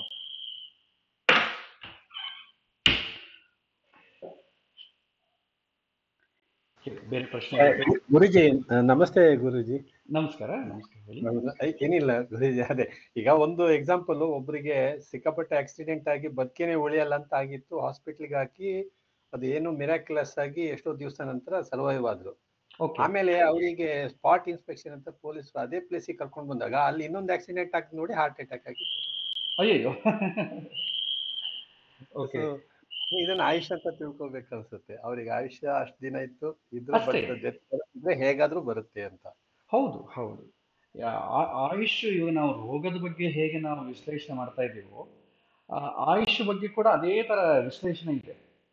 ಆಯುಷ್ ಬಗ್ಗೆ ಕೂಡ ಹೇಗಾಗತ್ತೆ, ಯಾವ ರೂಪದಲ್ಲಾಗತ್ತೆ, ಅದೆಲ್ಲ ಕೂಡ ಮಾಡ್ಬೋದು. ಅದಕ್ಕೆ ಬಹಳಷ್ಟು ಕ್ಯಾಲ್ಕುಲೇಷನ್ ಮೆಥಡ್, ಒಂದು 7-8 ಮೆಥಡ್ ಇದೆ. ಅಟ್ಲೀಸ್ಟ್ ಅಪ್ರಾಕ್ಸಿಮೇಟ್ಲಿ ಬರುತ್ತೆ. ನಾ ಹೇಳಿದ್ನಲ್ಲ, ಜ್ಯೋತಿಷ್ಯನ ಪ್ರಾಮಾಣಿಕವಾಗಿದ್ದರೆ ಕರೆಕ್ಟಾಗಿ ಅವನು ಪ್ರೆಡಿಕ್ಟ್ ಮಾಡಬಲ್ಲ. ಜ್ಯೋತಿಷ್ಯ ಪ್ರಾಮಾಣಿಕವಾಗಿ ಇಲ್ಲ ಅಂತಂದ್ರೆ ಅವನಿಗೆ ಹೊಳೆಯೋದೇ ಇಲ್ಲ, ಅವ್ನು ಹೇಳ್ದಂಗೆ ನಡೆಯೋದೇ ಇಲ್ಲ. ಭಗವಂತನೇ ಆ ಥರ ಮಾಡೋದೇ ಇಲ್ಲ. ಇದು ಜ್ಯೋತಿಷ್ಯ ಎಷ್ಟು ಹೇಳಿದ್ರು ಮೇಲೆ ಗವರ್ನ್ ಮಾಡುವಂತ ಭಗವಂತ ಬಂದಿರ್ತಾರೆ. ಬಟ್ ಆಯುಷ್ ವಿಚಾರದಲ್ಲಿ ನಮಗೆ ಹೇಳೋದ್ರಿಂದ ದೊಡ್ಡ ಪ್ರಯೋಜನ ಏನಾಗಲ್ಲ. ಯಾರಿಗಾದ್ರೂ ನಿಮ್ಗೆ ಆಯುಷ್ ಇಲ್ಲ ಅಂತಂದ್ರೆ ಹಾಸ್ಪಿಟಲ್ ಕೂತ್ಕೊಂಡು ಭಾಗವತವನ್ನು ಕೇಳಬೇಕು ಅಂತ ಯಾರು ಅನ್ಕೊಳ್ಳಲ್ಲ. ಸೊ ಹಾಗಾಗಿ ಉಪಯೋಗ ಇಲ್ಲ.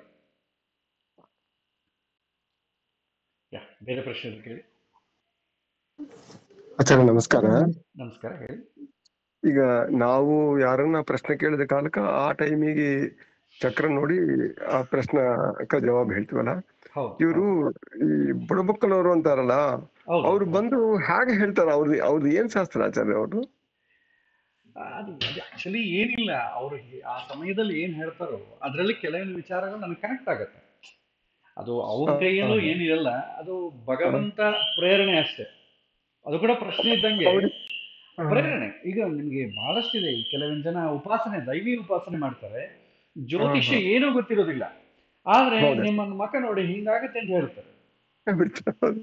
ಯಾಕೆಂತಂದ್ರೆ ಅವರು ಕೆಲವಿನ ಸಿದ್ಧಿಗಳನ್ನ ಮಾಡಿಕೊಂಡು ಅವರು ಈ ತರ ಆಗತ್ತೆ ಅಂತ ಕರೆಕ್ಟಾಗಿ ಕನೆಕ್ಟ್, ಬಟ್ ಸೊಲ್ಯೂಷನ್ ಕೊಡಕ್ಕೆ ಅವ್ರ ಕೈಲಿ ಆಗಲ್ಲ, ಸೊಲ್ಯೂಷನ್ ಕೊಡಲ್ಲ. ಒಂದು ತಿಳ್ಕೊಳ್ಬೇಕಾದ್ರೆ ಇದರಿಂದ ಭಗವಂತ ಒಂದು ವಿಚಾರವನ್ನ ನಮಗೆ ತಿಳಿಸಬೇಕು ಅಂತಂದ್ರೆ ಯಾವುದೋ ಒಂದು ರೂಪದಲ್ಲಿ ತಿಳಿಸ್ತಾರೆ. ಅದು ಜ್ಯೋತಿಷ್ಯ ಆಗ್ಬೋದು, ನೀವು ಹೇಳಿದಂತ ಆತರ ಗಿಣಿ ಜ್ಯೋತಿಷ್ಯ ಹೇಳೋರಾಗ್ಬೋದು, ಇಲ್ಲಾಂದ್ರೆ ಯಾವುದೋ ಒಂದು ದೇವಸ್ಥಾನಕ್ಕೆ ಹೋಗಿರ್ತೇವೆ ಅವನು ಹೇಳ್ಬೋದು, ಎಲ್ಲೋ ಪಾರ್ಕಲ್ಲಿ ಕೂತ್ಕೊಂಡಿರ್ತೀವಿ, ಯಾವನೊಬ್ರು ಬರ್ತಾನೆ, ನಿನ್ನ ಮಕ್ಕ ನೋಡಿದ್ರೆ ನಿನ್ಗೆ ಈ ತರ ಪ್ರಾಬ್ಲಮ್ ಇದ್ದಂಗಿದೆ ಅಂತ ಡೈರೆಕ್ಟ್ ಹೇಳ್ಬಿಡ್ತಾರೆ. ಕೆಲವೊಮ್ಮೆ ನಾನು ಪಾರ್ಕಿಗೆ ಹೋಗಿ ವಾಕಿಂಗ್ ಮಾಡ್ತಾ ಸ್ವಲ್ಪ ಹೊತ್ತು ಕೂತಿರ್ತೀನಿ, ಈ ತರ ಜ್ಯೋತಿಷ್ಯರು ಬರ್ತಾರೆ, ಬಂದು ನಿನ್ನ ಮಕ ನೋಡಿದ್ರೆ ನೀನ್ ಯಾವಾಗ ತುಂಬಾ ಸಮಸ್ಯೆಯಲ್ಲಿ ಇದ್ದಂಗಿದ್ದೀಯ ಅಂತ ಹೇಳ್ತಾರೆ. ನಾನು ಸ್ವಲ್ಪ ಹೊತ್ತು ಮಾತಾಡಿದ್ರೆ ಹೌದ್ರಿ ತುಂಬಾ ಸಮಸ್ಯೆಯಲ್ಲಿ ಇದ್ದೀನಿ ಅಂತ ಹೇಳ್ತಾರೆ. ಹೇಳ್ತಾರೆ ಅವರು, ನಿಮ್ ಸಮಸ್ಯೆಗೆ ನಾನು ಪರಿಷ್ಕಾರ ಕೊಡ್ತೀನಿ ಅಂತಂತಾನೆ. ಏನ್ ಹೇಳಿ ಅಂತಂದ್ರೆ ಏನೋ ಹೇಳ್ತಾನೆ, ಅದು ಮಾಡಿದೆ ಅಲ್ರಿ, ನನಗೆ ಈ ಸಮಸ್ಯೆ ಇರೋದು ತುಂಬಾ ವಾಕಿಂಗ್ ಮಾಡಿ ಬಂದೆ, ಸುಸ್ತಾಯ್ತು ಕೂತಿದ್ದೆ, ಅದೇ ದೊಡ್ಡ ಸಮಸ್ಯೆ, ಇನ್ನೇನಿಲ್ಲ ಅಂತ ಹೇಳ್ತೀನಿ. ಅದಕ್ಕೆ ನೀವು ರೆಸ್ಟ್ ತಗೊಂಡ್ರೆ ಪರಿಷ್ಕಾರ ಆಗ್ತದೆ, ಇದೆಲ್ಲ ಯಾಕೆ ಮಾಡ್ಬೇಕು ಅಂತ ಹೇಳ್ತೇನೆ. ಸೊ ಹಾಗಾಗಿ ಸೊಲ್ಯೂಷನ್ ಅಂತ ಅಂಬೋದು ಸಿಗಲ್ಲ, ಬಟ್ ಯಾವುದೋ ಒಂದು ವಿಚಾರವನ್ನ ನಮಗೆ ಭಗವಂತ ಕನ್ವೆ ಮಾಡಬೇಕು ಅಂತ ಅಂದ್ಕೊಂಡಾಗ, ಅಥವಾ ಪ್ರಕೃತಿ ನಮಗೆ ಕನ್ವೆ ಮಾಡಬೇಕು ಅಂದ್ಕೊಂಡಾಗ ಈ ತರ ಯಾರೋ ಒಬ್ಬರ ಹತ್ರ ತೋರಿಸ್ತಾರೆ.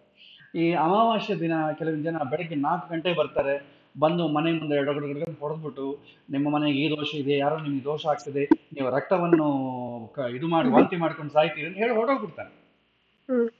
ಆಮೇಲೆ ನಾವು ಇದೆಲ್ಲ ಹೆದರ್ಬಿಟ್ಟು ಮನೆಗೆ ಮಾಡ್ಬಿಟ್ಟು ಮತ್ತೆ ಅವನೇ ಇನ್ನೊಂದ್ಸಲ ಅದೇ ರೂಟಲ್ಲಿ ಬರ್ತಾನೆ, ಹಿಂಗೆ ಹೇಳ್ತಾನೆ, ನಿಮ್ಮ ಮನೆಗೆ ದೋಷ ಇದೆ, ನೀವು ಈ ತರ ಮಾಡ್ಬೇಕು, ಇದೆಲ್ಲ ಇದೆ. ಅವರು ಪಾಪ ಸ್ವಲ್ಪ ಪ್ರೊಫೆಷನಲ್ ಆಗಿದ್ರೆ ಏನ್ ಮಾಡ್ತಾರೆ, ಅವರು ನಿಮ್ಮ ಮನೆಗೆ ಶಾಂತಿ ಮಾಡಿಸ್ಬೇಕು, ಇದು ಮಾಡಿಸ್ಬೇಕು, ನೀವು ಈ ದೇವಸ್ಥಾನಕ್ಕೆ ಹೋಗಿ ಬರ್ರಿ, ಇದಕ್ಕೆ ಆಶ್ಲೇಷ ಬಲಿ ಆಗ್ಬೇಕು ಅಂತ ಹೇಳ್ತಾರೆ. ಪಾಪ ಅವನು ಪ್ರೊಫೆಷನಲ್ ಇಲ್ಲ ಅಂತಂದ್ರೆ ಅವನೇನ್ ಮಾಡ್ತಾನೆ, ಅವನದಾದಂತ ಒಂದು ಓನ್ ಇದು ಹೇಳ್ತಾರೆ. ಸೊ ಇದು ಭಗವಂತ ನಮಗೆ ಕನ್ವೆ ಮಾಡ್ಬೇಕು ಅಂತ ಅಷ್ಟೇ. ಹಾಗಾಗಿ ಜಾಸ್ತಿ ಪ್ರಯಾರಿಟಿ ಕೊಡೋ ಕೆಲಸ. ಧನ್ಯವಾದ. ನಮಸ್ಕಾರ ಆಚಾರ್ಯ. ನಮಸ್ಕಾರ.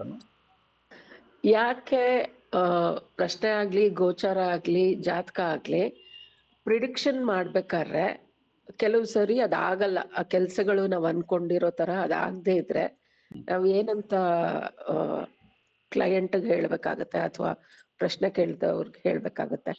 ಅಲ್ಲ, ಆಗಲ್ಲ ಅಂದ್ಕೊಂಡು ನಿಮ್ಗೆ ಜಾತಕದಲ್ಲಾಗ್ಲಿ ಪ್ರಶ್ನೆಯಲ್ಲಾಗ್ಲಿ ಆಗಲ್ಲ ಅಂತ ಗೊತ್ತಾಗ್ತದೆ. ಸೊ ಗೊತ್ತಾದಾಗ ಏನ್ ಮಾಡ್ಬೇಕಂದ್ರೆ ನಾನು ಪ್ರಿಪೇರ್ ಮಾಡ್ಬೇಕಾಗತ್ತೆ. ಯಾವ್ದು ಆಗೋದಿಲ್ವೋ ಇದನ್ನ ನಾನು ಪ್ರಕೃತಿ ಧರ್ಮಕ್ಕೆ ಎಗೇನಿಸ್ಟ್ ಆಗಿ ಕರ್ಮಕ್ಕೆ ಎಗೇನಿಸ್ಟ್ ಆಗಿ ನಾವು ಒದಗಿಸಿಕೊಳ್ಳೋದು ಆಗೋದಿಲ್ಲ. ಪ್ರಿಪೇರ್ ಮಾಡ್ಬೇಕು. ಈಗ ಪ್ರಶ್ನೆ, ಅವನು ಯಾವುದೋ ಒಂದು ಉದ್ಯೋಗಕ್ಕೆ ಪ್ರಯತ್ನ ಮಾಡ್ತಾ ಇರ್ತಾನೆ, ಉದ್ಯೋಗ ಅದು ಸದ್ಯಕ್ಕೆ ಗುರುಬಲ ಇಲ್ಲ, ಇನ್ನೊಂದಿಲ್ಲ, ದಶಬಲ ಏನೋ ಆಗಿಲ್ಲ ಅಂತ ಅಂದ್ಕೊಳ್ಳೋಣ. ನಾವೇನ್ ಮಾಡ್ತೀವಿ, ಬೇರೆದಕ್ಕೆ ಪ್ರಯತ್ನ ಮಾಡಿ, ಮತ್ತೊಮ್ಮೆ ಪ್ರಯತ್ನ ಮಾಡಿ, ನಿರುತ್ಸಾಹ ಪಡಬೇಡಿ ಅಂತ ಈ ತರ ನಾವು ಮೆಂಟಲಿ ಅವನಿಗೆ ಕಾನ್ಫಿಡೆನ್ಸ್ ಕೊಡ್ತೇವೆ. ಜ್ಯೋತಿಷ್ಯನ ಕೆಲಸ ಪ್ಯೂರ್ಲಿ ಅಷ್ಟೇ, ವಿಶ್ವಾಸವನ್ನ ತುಂಬುವ ಕೆಲಸ ಜ್ಯೋತಿಷ್ಯ ಮಾಡೋದು. ಅಥವಾ ನಮ್ಮ ಕೈಲಿ ಮಂತ್ರದಂಡ ಇಲ್ವಲ್ಲ ಯಾವುದಕ್ಕೂ. ನಮ್ ಕೈ ಮಿತಿ ಮೀರಿತಂದ್ರೆ ಭಗವಂತನ ಕಡೆ ಎಕ್ಸ್ಕಲೇಷನ್ ಮಾಡೋದು ಬಿಟ್ಟರೆ ನಮ್ಮ ಹತ್ರ ಏನೂ ಇಲ್ಲ. ವಿಶ್ವಾಸವನ್ನು ತುಂಬುವ ಕೆಲಸ. ಯಾಕಂದ್ರೆ ಯಾವುದೇ ಕೆಲಸ ಮುಂದುವರಿಬೇಕಂದ್ರೆ ವಿಶ್ವಾಸ ಬೇಕು. ಆ ವಿಶ್ವಾಸ ಇಲ್ಲಾಂದ್ರೆ ಯಾವ ಕೆಲಸ ಎಷ್ಟು ಎಕ್ಸ್ಪರ್ಟ್ ಆಗಿರ್ಲಿ ಯಾವ ಕೆಲಸ ಮಾಡ್ಲಿಕ್ಕೆ ಆಗೋಲ್ಲ. ಗಾಂಡೀವವನ್ನು ಹಿಡ್ಕೊಂಡಂತ ಅರ್ಜುನನಿಗೆ ಮನಸ್ಸು ಕೆಟ್ಟು ಹೋಗಿ ಯುದ್ಧ ಮಾಡ್ಲಿಕ್ಕೆ ಆಗಿಲ್ಲ, ಗಾಂಡೀವವನ್ನು ಹಿಡ್ಕೊಳ್ಲಿಕ್ಕೆ ಆಗಿಲ್ಲ. ಕೃಷ್ಣನೊಂದು ಮಾನಸಿಕವಾಗಿ ವಿಶ್ವಾಸ ತುಂಬಿದ್ದಕ್ಕೆ ಮತ್ತೆ ಯುದ್ಧ ಮಾಡಿದ್ರು. ಜ್ಯೋತಿಷ್ಯನ ಕೆಲಸ ಅಷ್ಟೇ. ಆದ್ರೆ ಯಾವುದೇ ಒಂದು ಆಗಿಲ್ಲ ಅಂತಂದ್ರೆ ಅದನ್ನು ಹೇಗೆ ಮಾಡಬೇಕು ಅಂತಂಬೋ ಕೆಲಸ ನಮ್ದಲ್ಲ, ಅದು ಹೇಳ್ಬೇಕು. ವಿಶ್ವಾಸ ತುಂಬೋ ಕೆಲಸನೇ ಜ್ಯೋತಿಷ್ಯ. ಯಾಕೆಂದ್ರೆ ಪ್ರತಿ ಸರಿ ನಾವೇನಾದ್ರು ಕೇಳಿದಾಗ್ಲೂ ಯೂಶಲಿ ಅಯ್ಯೋ ಏನೂ ಆಗಲ್ಲ ಆಗ್ತಾ ಇಲ್ಲ, ನೀವು ಪ್ರಿಡಿಕ್ಟ್ ಮಾಡಿದ್ರು ಏನೋ ಆಗ್ತಾ ಇಲ್ಲ ಅಂತ ಹೇಳ್ತಾರಲ್ವಾ, ಅದಕ್ಕೋಸ್ಕರ ಅದೇ ಪ್ರಿಡಿಕ್ಷನ್ ಮಾಡ್ರು ಏನ್ ಆಗ್ತಾ ಇಲ್ಲ ಅಂತಂದ್ರೆ ನಮ್ದು ಪ್ರಿಡಿಕ್ಷನ್ ಒಂದ್ಸಲ ಚೆಕ್ ಮಾಡ್ಕೋಬೇಕಷ್ಟೇ. ಅದಕ್ಕೆ ಈಗ ಜನಗಳು ಏನ್ ತಿಳ್ಕೊಂಡಿರ್ತಾರೆ ಅಂದ್ರೆ ಪ್ರತಿ ಒಂದು ಪ್ರಾಬ್ಲಮ್ಗೂ ಸೊಲ್ಯೂಷನ್ ಇರುತ್ತೆ, ಏನೇ ಪ್ರಾಬ್ಲಮ್ ಇಲ್ಲಿ ಜ್ಯೋತಿಷ್ಯನ ಹತ್ರ ಹೋದ್ರೆ ಅದು ಸರಿಯಾಗೋಗುತ್ತೆ ಅಂತ ಅನ್ಕೊಂಡಿರ್ತಾರೆ ಅವರು. ಅದು ಕರ್ಮ ಇರ್ಲಿ, ಇನ್ನು ಅದು ಕೆಟ್ಟ ಕರ್ಮ ಆದ್ರೂ ಕೂಡ ಜ್ಯೋತಿಷ್ಯ ಹತ್ರ ಹೋಗೋದಕ್ಕೆ ಒಳ್ಳೆ ಕರ್ಮ ಆಗ್ಬಿಡುತ್ತೆ. ಅವನೇನೋ ಒಂದು ಸೊಲ್ಯೂಷನ್, ಒಂದು ಗುಳಿಕೆಯೋ ಕೊಡ್ತಾನೆ, ಅದು ಹಾಕೊಂಡ್ರೆ ಥಟ್ ಅಂತ ಮಯ ಆಗೋಗುತ್ತೆ ಅಂತ ಅಂದ್ಕೊಂಡಿದ್ದಾರೆ ಜನ. ಅದು ಹಾಗಾಗಲ್ವಲ್ಲ. ಇನ್ ಕೇಸ್ ಆಗೋಂಗಿದ್ರೆ ಈ ಸಮಯದಲ್ಲಿ ಆಗತ್ತಪ್ಪ, ಧೈರ್ಯವಾಗಿರು ಅಂತ ಹೇಳ್ತೇವೆ. ಆಗಲ್ಲ ಅಂತಂದ್ಮೇಲೆ ಅದ್ರ ಬಗ್ಗೆ ಹೆಚ್ಚು ಆಲೋಚನೆ ಮಾಡಬೇಡ, ಅದಾಗ್ಲಿಕ್ಕೆ ಅವಕಾಶ ಕಡಿಮೆ ಇದೆ ಅಂತ ಹೇಳ್ತೇವೆ. ಆದ್ರೆ ಕೆಲವಿನ ಜ್ಯೋತಿಷ್ಯರು ಏನ್ ಮಾಡ್ತಾರೆ, ಏನ್ ಚಿಂತೆ ಮಾಡ್ಬೇಡ, ನೀನು ಇದು ಪ್ರಾಬ್ಲಮ್ ಇದೆ, ಇದು ಕೆಲಸ ಆಗೋಂಗಿಲ್ಲ, ನೀನು ಕಾಳಸ್ತಿ ಹೋಗಿ ಬಂದ್ಬಿಡು, ಆಗೋಗುತ್ತೆ ಅಂತ ಹೇಳ್ಬಿಡ್ತಾರೆ ಧೈರ್ಯವಾಗಿ. ಹೋಗಿ ಬರ್ತಾನೆ, ಆಗೋದಿಲ್ಲ. ಅವಾಗ ಅವ್ನು ಬರ್ತಾನೆ, ನೀವು ಹೇಳಿದ್ರೆ ಆಗೋಗುತ್ತೆ ಅಂತ. ನಾವು ಎಷ್ಟು ಸಲ ಹೋಗಿ ಬಂದ್ವಿ. ಈಗ ಬಹಳ ಜನ ಕೇಳೋದೇ, ನಾವು ಆ ಪೂಜೆ ಮಾಡ್ತೀವಿ, ಈ ಪೂಜೆ, ಎಲ್ಲಾ ಜ್ಯೋತಿಷ್ಯರು ಹೇಳಿದ್ದು ಮಾಡಿಸ್ಬಿಟ್ಟಿದ್ದೀವಿ, ಆದ್ರೂ ಯಾಕೆ ಮದುವೆ ಆಗ್ತಾ ಇಲ್ಲ ಅಂತ ಬರ್ತಾರೆ. ಆಮೇಲೆ ತೀರಾ ನೋಡಿದ್ರೆ ಮದುವೆ ಆಗೋ ಯೋಗ ಎಲ್ಲ ಇರುತ್ತೆ, ಆದ್ರೆ ಇವ್ರ ರಿಕ್ವೈರ್ಮೆಂಟ್ಸ್ ಕಡಿಮೆ ಮಾಡ್ಕೊಳ್ಳಿಕ್ ರೆಡಿ ಇಲ್ಲ. ಏನ್ ಮಾಡ್ಬೇಕು? ಸೊ ಹಾಗೆ ನಾವು ಜಾತಕವನ್ನು, ಅದಕ್ಕೆ ಹೇಳ್ತೀನಲ್ಲಮ್ಮ, ಎಸ್ಕಲೇಷನ್, ದೇವರತ್ತ ಎಸ್ಕಲೇಷನ್ ಮಾಡೋದು ಲಾಸ್ಟ್ ಆಪ್ಷನ್. ಅದು ಇನ್ನು ನನ್ನ ಕೈಯಲ್ಲಿ ಏನಿಲ್ಲ, ಇವನ್ ನಾನು ಹೇಳಿದ ಮಾತು ಕೇಳಲ್ಲ ಅಂತ ಯಾವಾಗ ಅನ್ಸುತ್ತೋ ಆವಾಗ ದೇವರ ಹತ್ರ ಹೇಳ್ತಾರೆ. ಅದು ಕೂಡ ತುಂಬಾ ಸಿಂಪಲ್ ಆಗಿರೋದು ಹೇಳ್ಬೇಕು. ನೀನು ದೇವರ ಮುಂದೆ ಭಕ್ತಿಯಿಂದ ಪ್ರಾರ್ಥನೆ ಮಾಡ್ಕೋ, ಆಗತ್ತೆ ಅಂತ ಹೇಳ್ಬೇಕು. ಅದೇ ನೀನು ದೇವರಿಗೆ ದೊಡ್ಡ ಹೋಮ ಮಾಡಿಸೋ ಆಗತ್ತೆ ಅಂತಂದ್ರೆ ಅವನು ಹೋಮ ಮಾಡಿಸ್ಬಿಡ್ತಾನೆ, ಒಂದು ದೊಡ್ಡ 10,000 ಆದ್ರೂ ಕೂಡ ಹೋಮ ಮಾಡಿಸ್ಬಿಡ್ತಾನೆ. ಆದ್ರೆ 5 ನಿಮಿಷ ಭಗವಂತನ ಮುಂದೆ ಕುತ್ಕೊಂಡು ಪ್ರಾರ್ಥನೆ ಮಾಡ್ಲಿಕ್ಕೆ ಯಾರು ರೆಡಿ ಇರಲ್ಲ. ಸಾಲ ಮಾಡಿ ಹೋಮ ಮಾಡ್ತಾನೆ. ಧನ್ಯವಾದಗಳು ಆಚಾರ್ಯ. ನಮಸ್ಕಾರ. ನಮಸ್ಕಾರ. ಇವಾಗ ನೀವ್ ಹೇಳಿದ್ರಲ್ಲ, ಈಗ ಯಾರೋ ಒಬ್ರು ಅವ್ರ ತಾಯಿ ಬಗ್ಗೆ, ತಂದೆ, ಗಂಡ ಆ ತರನು ಕೇಳ್ತಾರಲ್ಲ, ಸೇಮ್ ಇದೇ ಅಪ್ಲೈ ಅಲ್ವಾ ಆಚಾರ್ಯರು ನೀವು ಹೇಳಿ? ಸ್ವಲ್ಪ ಡೀಪ್ ಹೋಗ್ಬೇಕು ಪ್ರಶ್ನೆಯಲ್ಲಿ. ಈಗ ಪ್ರಶ್ನೆಯಲ್ಲಿ ಏನ್ ಮಾಡ್ತೀವಿ ಅಂತಂದ್ರೆ, ಅವರ ಬಗ್ಗೆ ಕೇಳಿದ್ರು ಅಂತ ಅನ್ಕೊಳ್ಳಿ, ಒಂದು ನಿಮಿಷ. ಅವರ ಬಗ್ಗೆ ಅವ್ರೇನಾದ್ರೂ ಪ್ರಶ್ನೆ ಕೇಳಿದ್ರೆ ಸಿಂಪಲ್ ಆಗಿ ನೀವು ಲಗ್ನವನ್ನು ತಗೊಳ್ಳಿ. ಸಪೋಸ್ ಅವರ ಮಗನ ಬಗ್ಗೆ ಕೇಳಿದ ಅಂತ ಅನ್ಕೊಳ್ಳಿ. ಒಬ್ಬ ತಂದೆ ಬರ್ತಾನೆ, ಅವರ ಮಗನ ಬಗ್ಗೆ ಕೇಳ್ತಾನೆ ಅಂತಂದ್ರೆ ಆವಾಗ ಏನ್ ಮಾಡ್ಬೇಕು? ಮಗ ಅಂತಂದ್ರೆ ಎಷ್ಟನೇ ಮನೆ? ಪಂಚಮ ಸ್ಥಾನ ಅಲ್ವಾ? ಈಗ ನೋಡಿ, ತಂದೆ ಬಂದಿದ್ದಾನೆ, ಆ ತಂದೆ ಬಂದಾಗ ಲಗ್ನ ಯಾವುದು ಅಂತಂದ್ರೆ ಕನ್ಯಾ ಲಗ್ನ. ನನ್ನ ಮಗಗೆ ಆರಾಮಿಲ್ಲ, ಆರೋಗ್ಯ ಸರಿ ಇಲ್ಲ ಅಂತ ಕೇಳ್ತಾನೆ. ಅವಾಗ ಏನ್ ಮಾಡ್ಬೇಕು? ಲಗ್ನದಿಂದ ಪಂಚಮ ಸ್ಥಾನ ತಗೊಳ್ಬೇಕು. ಏನಾಗ್ತದೆ? ಮಕರ ಆಗ್ತದೆ. ಇದನ್ನು ಲಗ್ನ ಮಾಡಿ ಮಗನ ಬಗ್ಗೆ ಆದ್ರೆ ಇದನ್ನು ಲಗ್ನ ಮಾಡಿ, ಹೆಂಡತಿ ಬಗ್ಗೆ ಆದ್ರೆ ಸಪ್ತಮ ಸ್ಥಾನವನ್ನು ಲಗ್ನ ಮಾಡಿ, ತಮ್ಮ ಆದ್ರೆ 3ನೇ ಮನೆಯನ್ನು ಲಗ್ನ ಮಾಡಿ, ಅಣ್ಣ ಆದ್ರೆ ಆ ಲಗ್ನದಿಂದ 11ನೇ ಮನೆಯನ್ನು ಲಗ್ನ ಮಾಡಿ, ಈ ತರ. ಈಗ ಸಪೋಸ್ ಭಾವಮೈನ ಅಂತ ಅಂದ್ಕೊಳ್ಳಿ, ಯಾವಾಗ ಏನ್ ಮಾಡ್ತೀರಿ? ಭಾವಮೈನ ಅಂತಂದ್ರೆ ಲಗ್ನದಿಂದ ಸಪ್ತಮ ಹೆಂಡತಿಗೆ ತಮ್ಮ, ಅಲ್ಲಿಂದ ಮೂರನೇ. ಸೊ ನೀವು ರಿಲೇಶನ್ಶಿಪ್ಸ್ ನೆಲ್ಲ ಕೂಡ ಹಿಂಗ್ ಮಾಡ್ಕೋಬೇಕು. ಸೊ ನನ್ನ ಹೆಂಡತಿ ತಾಯಿ ಅಂತ ಅಂದ್ಕೊಳ್ಳಿ, ಸಪ್ತಮ ಬಂದ ಹೆಂಡತಿ ತಾಯಿ ಅಲ್ವಾ, ಇಲ್ಲಿಂದ 4ನೇ ಮನೆ, ಸೊ ದಶಮ ಆಗ್ತದೆ. ಹೆಂಡತಿ ತಂದೆ ಲಗ್ನದಿಂದ ಸಪ್ತಮದಿಂದ ನವಮ, ಅವಾಗ ಏನಾಗ್ತದೆ? ಲಗ್ನದಿಂದ ನಿಮಗೆ ವೃಶ್ಚಿಕ ಆಗ್ತದೆ. ಹಾಗೆ ನೋಡ್ಬೇಕು, ಇದು ಪ್ರಶ್ನೆಯಲ್ಲಿರುವಂತದ್ದು ಟೆಕ್ನಿಕ್ ಇದು. ಪ್ರಶ್ನೆಯನ್ನ ಡೆಡಿಕೇಟೆಡ್ ಆಗಿ ಹೇಳಿಲ್ಲ, ಸುಮ್ಮನೆ ಸಂಕ್ಷಿಪ್ತವಾಗಿ ಹೇಳಿದ ಕಾರಣ ಹೇಳಿಲ್ಲ. ಇದನ್ನು ಬಳಸಬಹುದು. ಯಾರಾದ್ರೂ ಅವರ ಬಗ್ಗೆ ಕೇಳಿದರೆ ಲಗ್ನವನ್ನು ತಗೊಳ್ಳಿ, ಅವರ ಸಂಬಂಧಿಕರ ಬಗ್ಗೆ ಕೇಳಿದ್ರೆ ಯಾವ ಸಂಬಂಧ ಅಂತ ನೋಡಿಕೊಂಡು ಲಗ್ನದಿಂದ 8ನೇ ಮನೆಯನ್ನು ನೀವು ಲಗ್ನವಾಗಿ ಮಾಡಿ ಅಲ್ಲಿಂದ ನೀವು ನೋಡ್ಬೇಕು. ಈ ಲಗ್ನವನ್ನು ಬಿಟ್ಬಿಡ್ಬೇಕು. ಮಗ ಅಂತಂದ್ರೆ ನೀವು ಮಕರ ಲಗ್ನವನ್ನೇ ತಗೊಳ್ಬೇಕು, ಪಂಚಮ ಸ್ಥಾನ. 2ನೇ ಮಗ ಅಂತ ಅಂದ್ಕೊಳ್ಳಿ, ಅವಾಗೇನಾಗುತ್ತೆ? ಮೊದಲನೇ ಮಗನಿಗೆ ತಮ್ಮ ಅಲ್ವಾ, ತಮ್ಮನ ಅಣ್ಣನ ನೋಡ್ಕೋಬೇಕು. ಮೊದಲನೇ ಮಗ ಬಂದು ಪಂಚಮ. 2ನೇ ಮಗ ಅಂತಂದ್ರೆ ಏನಾಗುತ್ತೆ? 7ನೇ ಮನೆ. ಇಲ್ಲಿ ಪಂಚಮದಿಂದ ತೃತೀಯ, ಅವನ್ ತಮ್ಮ ಅಲ್ವಾ, ತೃತೀಯ. ಹಾಗೆ ಮಗ ಅಂತ ಸಿಂಪಲ್ ಹೇಳಿದ್ರೆ ಪಂಚಮ ನೋಡ್ಬಿಡಿ, 2ನೇ ಮಗ ಅಂತ ಮೆನ್ಷನ್ ಮಾಡಿದ್ರೆ 7ನೇ ಮನೆ ನೋಡ್ಬೋದು. ಸರಿ ಆಚಾರ್ಯ, ಗೊತ್ತಾಯ್ತು ಆಚಾರ್ಯ. ಹಾಗೆ ಇನ್ನೊಂದು ಪ್ರಶ್ನೆ. ಈಗ ಕಟಕ ಲಗ್ನಕ್ಕೆ ಗುರು ಷಷ್ಠಾಧಿಪತಿ ಆಗಿರ್ತಾನೆ, ಅವನು ಭಾಗ್ಯಾಧಿಪತಿನೂ ಆಗಿರ್ತಾನೆ. ಅವನು 6ರಲ್ಲೇ ಇದ್ದಾಗ ಇದನ್ನ ರೋಗ ಅನಲೈಸ್ ಹೇಗಾಗತ್ತೆ? ಷಷ್ಠಾಧಿಪತಿ ಷಷ್ಠದಲ್ಲಿ ಇರ್ತಾನೆ, ಆಮೇಲೆ 9ನೇ ಮನೆ ಅಧಿಪತಿನೂ ಆಗಿರ್ತಾನಲ್ಲ ಅವನು. ಪಾಪಗ್ರಹಗಳು ದುಷ್ಟ ಸ್ಥಾನದಲ್ಲಿದ್ರೆ ದುಷ್ಟ ಸ್ಥಾನಗಳು ಕೆಡ್ತವೆ. ಶುಭ ಗ್ರಹಗಳು ದುಷ್ಟ ಸ್ಥಾನಗಳಲ್ಲಿದ್ರೆ ದುಷ್ಟ ಸ್ಥಾನ ಕೆಡಲ್ಲ. ಆ ಗ್ರಹ ಶುಭ ಗ್ರಹ ಯಾವುದಾಗತ್ತೆ ಅವನ ಮನೆಗಳು ಕೆಡುತ್ತೆ. ಈಗ 6ನೇ ಮನೆಗೆ ಗುರು ಇದ್ದ ಅಂತ ಅಂದ್ಕೊಳ್ಳಿ, 6ನೇ ಮನೆಗೆ ಒಳ್ಳೇದು. ಆ ಗುರುವಿನ ಆಧಿಪತ್ಯ ಮನೆಗಳು ಎರಡು ಕೆಟ್ಟೋಗ್ತದೆ. ಅದೇ ಪಾಪಗ್ರಹ ಇತ್ತಂತ ಅಂದ್ಕೊಳ್ಳಿ, ಪಾಪಗ್ರಹ ಆ ಸ್ಥಾನ ಕೆಡ್ತದೆ. ಆ ಪಾಪಗ್ರಹ ಮನೆಗಳಿದಲ್ಲ ಅದಕ್ಕೆ ಒಳ್ಳೇದು. 6ನೇ ಮನೆಯ ಅಧಿಪತಿ 8ನೇ ಮನೆಗಿದ್ದ ಅಂತ ಅಂದ್ಕೊಳ್ಳಿ, 8ನೇ ಮನೆ ಕಷ್ಟ ಆಗ್ಲಿ, 6ನೇ ಮನೆ ಒಳ್ಳೇದೇ. ಹಾಗೆ ಈ ರೂಲ್ ಫಾಲೋ ಆಗ್ಬೇಕು. ಅದೇ ಸಮಯದಲ್ಲಿ ಉಚ್ಚ ನೀಚ ಕೂಡ ಅಷ್ಟೇ. ಶುಭ ಗ್ರಹ ನೀಚ ಆದರೆ ಆ ಗ್ರಹ ಯಾವ ಆಧಿಪತ್ಯವನ್ನು ವಹಿಸುತ್ತೋ ಆ ಮನೆಗೆ ತೊಂದರೆ. ಪಾಪಗ್ರಹ ಒಂದು ಮನೆಯಲ್ಲಿ ನೀಚ ಆದರೆ ಪಾಪಗ್ರಹ ಯಾವ ಮನೆಯಲ್ಲಿ ನೀಚ ಆಗಿದೆಯೋ ಆ ಮನೆಗೆ ತೊಂದರೆ. ಪಾಪಗ್ರಹ ಆದ್ರೆ ಅದೇ ಮನೆಗೆ ತೊಂದರೆ, ಶುಭ ಗ್ರಹ ಆದಂದ್ರೆ ಅವ್ರ ಮನೆಗೆ ತೊಂದರೆ. ಇದು ತಿಳ್ಕೊಳ್ತೀನಿ, ಒಂದು ಜಸ್ಟ್ ಹಿಂಟ್. ಸರಿ ಆಯ್ತು, ಇದಿಷ್ಟು ಸ್ವಲ್ಪ ನೆನ್ಪಿಟ್ಕೊ. ಈಗ 6ನೇ ಮನೆ ಅಧಿಪತಿ ಪಂಚಮಕ್ಕೆ ಹೋದ್ರೆ ಅದು ಹೇಗೆ ಆಚಾರ್ಯ? ಇವಾಗ ಕಟಕ ಲಗ್ನಕ್ಕೆ 6ನೇ ಅಧಿಪತಿ ಗುರು ಆಗಿರ್ತಾನೆ, ಅವನು ಪಂಚಮದಲ್ಲಿ ಇದ್ದಾಗ ಈಗ ಅದು ಹೇಗೆ? ಅದು ಪ್ರಶ್ನೆ ಮೇಲೆ ಹೋಗುತ್ತಮ್ಮ. ನೀವು ಪಂಚಮ ಸ್ಥಾನಕ್ಕೆ ಸಂಬಂಧಪಟ್ಟ ಪ್ರಶ್ನೆಯೋ ಅಥವಾ ರೋಗದಲ್ಲೇ ರೋಗ ಪ್ರಶ್ನೆನೇ ಆಯ್ತು. ಷಷ್ಠಾಧಿಪತಿ ಆಗಿದ್ದು ಗುರು. ಪಂಚಮ ಸ್ಥಾನ ಒಳ್ಳೇದೇ ಅಲ್ವಾ? ಪಂಚಮ ಸ್ಥಾನ ಒಳ್ಳೇದು. ಅದ ಕಾರಣ ಬೇಗ ಉಪಶಮನ ಆಗುತ್ತೆ. ಅದು ಚರರಾಶಿ ಆದ್ರೆ ಬೇಗ ಉಪಶಮನ ಆಗುತ್ತೆ, ಸ್ಥಿರ ರಾಶಿ ಆದ್ರೆ ನಿಧಾನ ಆಗ್ತದೆ, ದ್ವಿಸ್ವಭಾವ ರಾಶಿ ಆದ್ರೆ ಕಡಿಮೆ ಆಗಿ ಮತ್ತೆ ಬರುತ್ತೆ. ಈ ರೂಲ್ ಅಪ್ಲೈ ಮಾಡ್ಕೊಂಡು ಪ್ರಶ್ನೆಗೆ ಈ ರೂಲ್ ಅಪ್ಲೈ ಆಗ್ತದೆ. ಸರಿ ಆಯ್ತು, ಧನ್ಯವಾದ. ಆಚಾರ್ಯ ನಮಸ್ಕಾರ. ನಮಸ್ಕಾರ. ಒಂದು ಜನರಲ್ ಪ್ರಶ್ನೆ.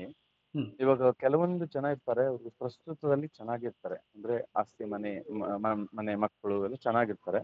ಅವ್ರು ಯಾವಾಗ್ಲೂ ಅವರು ಧ್ಯೇಯ ಅಂದ್ರೆ ಈ ಜಾತ ಪ್ರಶ್ನೆ ಅದೆಲ್ಲ ಏನಾದ್ರೂ ಅಷ್ಟೊಂದು ನಂಬಿಕೆ ಇಲ್ಲ. ನಾವೇನ್ ಇದು ಕೆಲಸ ಮಾಡ್ತೀವೋ ಅಥವಾ ಕಾಯಕವೇ ಕೈಲಾಸ ಅನ್ನೋದು, ಆಮೇಲೆ ಇದಕ್ಕೆ ತುಂಬಾ ಅವಹೇಳನೆ ಮಾಡುವಂತ ಜನ ಇರ್ತಾರೆ ಅಂತ. ಅಂತವ್ರಿಗೆ ಏನ್ ಹೇಳ್ಬೇಕು?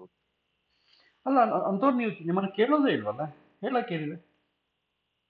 ಅಲ್ಲ, ಆರ್ಗ್ಯುಮೆಂಟ್ ಲೆವೆಲ್ ಅಲ್ಲಿ ಬರ್ತಾರೆ, ಲೈಕ್ ಅದು ಸುಳ್ಳು, ಅದನ್ನೆಲ್ಲ ನಂಬಕ್ ಹೋಗ್ಬೇಡಿ ಆ ತರ. ಆರ್ಗ್ಯುಮೆಂಟ್ ಲೆವೆಲ್ ಬಂದಾಗ ಅವ್ರ ಜೊತೆ ಡಿಬೇಟ್ ಮಾಡ್ಲಿಕ್ಕೆ ಹೋಗು. ಮೂರ್ಖರ ಹತ್ರ ಯಾವಾಗೂ ಡಿಬೇಟ್ ಮಾಡಬಾರ್ದು. ಮೂರ್ಖರ ಹತ್ರ ಡಿಬೇಟ್ ಮಾಡಿದ್ರೆ ಅವ್ರೇನು ಫಸ್ಟ್ ನಿಮಗೆ ತುಂಬಾ ಸ್ಟ್ರೈನ್ ಆಗ್ತದೆ. ಚರ್ಚೆ, ಜಲ್ಪ, ವಿತಂಡವಾದ ಅಂತ 3 ಇರ್ತದೆ. ಚರ್ಚೆ ಅಂತಂದ್ರೆ ಸೇಮ್ ವೇವ್ ಲೆಂತ್ ಇರಬೇಕು, ಇಬ್ಬರಿಗೂ ಇಂಟ್ರೆಸ್ಟ್ ಇರಬೇಕು, ಇಬ್ಬರಿಗೂ ನಂಬಿಕೆ ಇರಬೇಕು. ಅಂಥವರ ಮಧ್ಯೆ ಏನಾದ್ರೂ ಚರ್ಚೆ ಆದ್ರೆ ತುಂಬಾ ಸ್ವಾರಸ್ಯವಾಗಿರುತ್ತೆ ಇಬ್ಬರು. ಅದೇ ಜಲ್ಪ ಆಯ್ತು ಅಂದ್ಕೊಳ್ಳಿ, ನೀವು ಏನನ್ನ ಹೇಳಿ, ಆದ್ರೆ ಅವನದೇ ಕರೆಕ್ಟ್ ಅಂತ ಪ್ರೂವ್ ಮಾಡ್ತಾರೆ. ಅದು ಒಳ್ಳೇದಿರ್ಬೋದು, ಕೆಟ್ಟದಿರ್ಬೋದು, ಒನ್ ಸೈಡೆಡ್. ಅದು ಡೇಂಜರ್.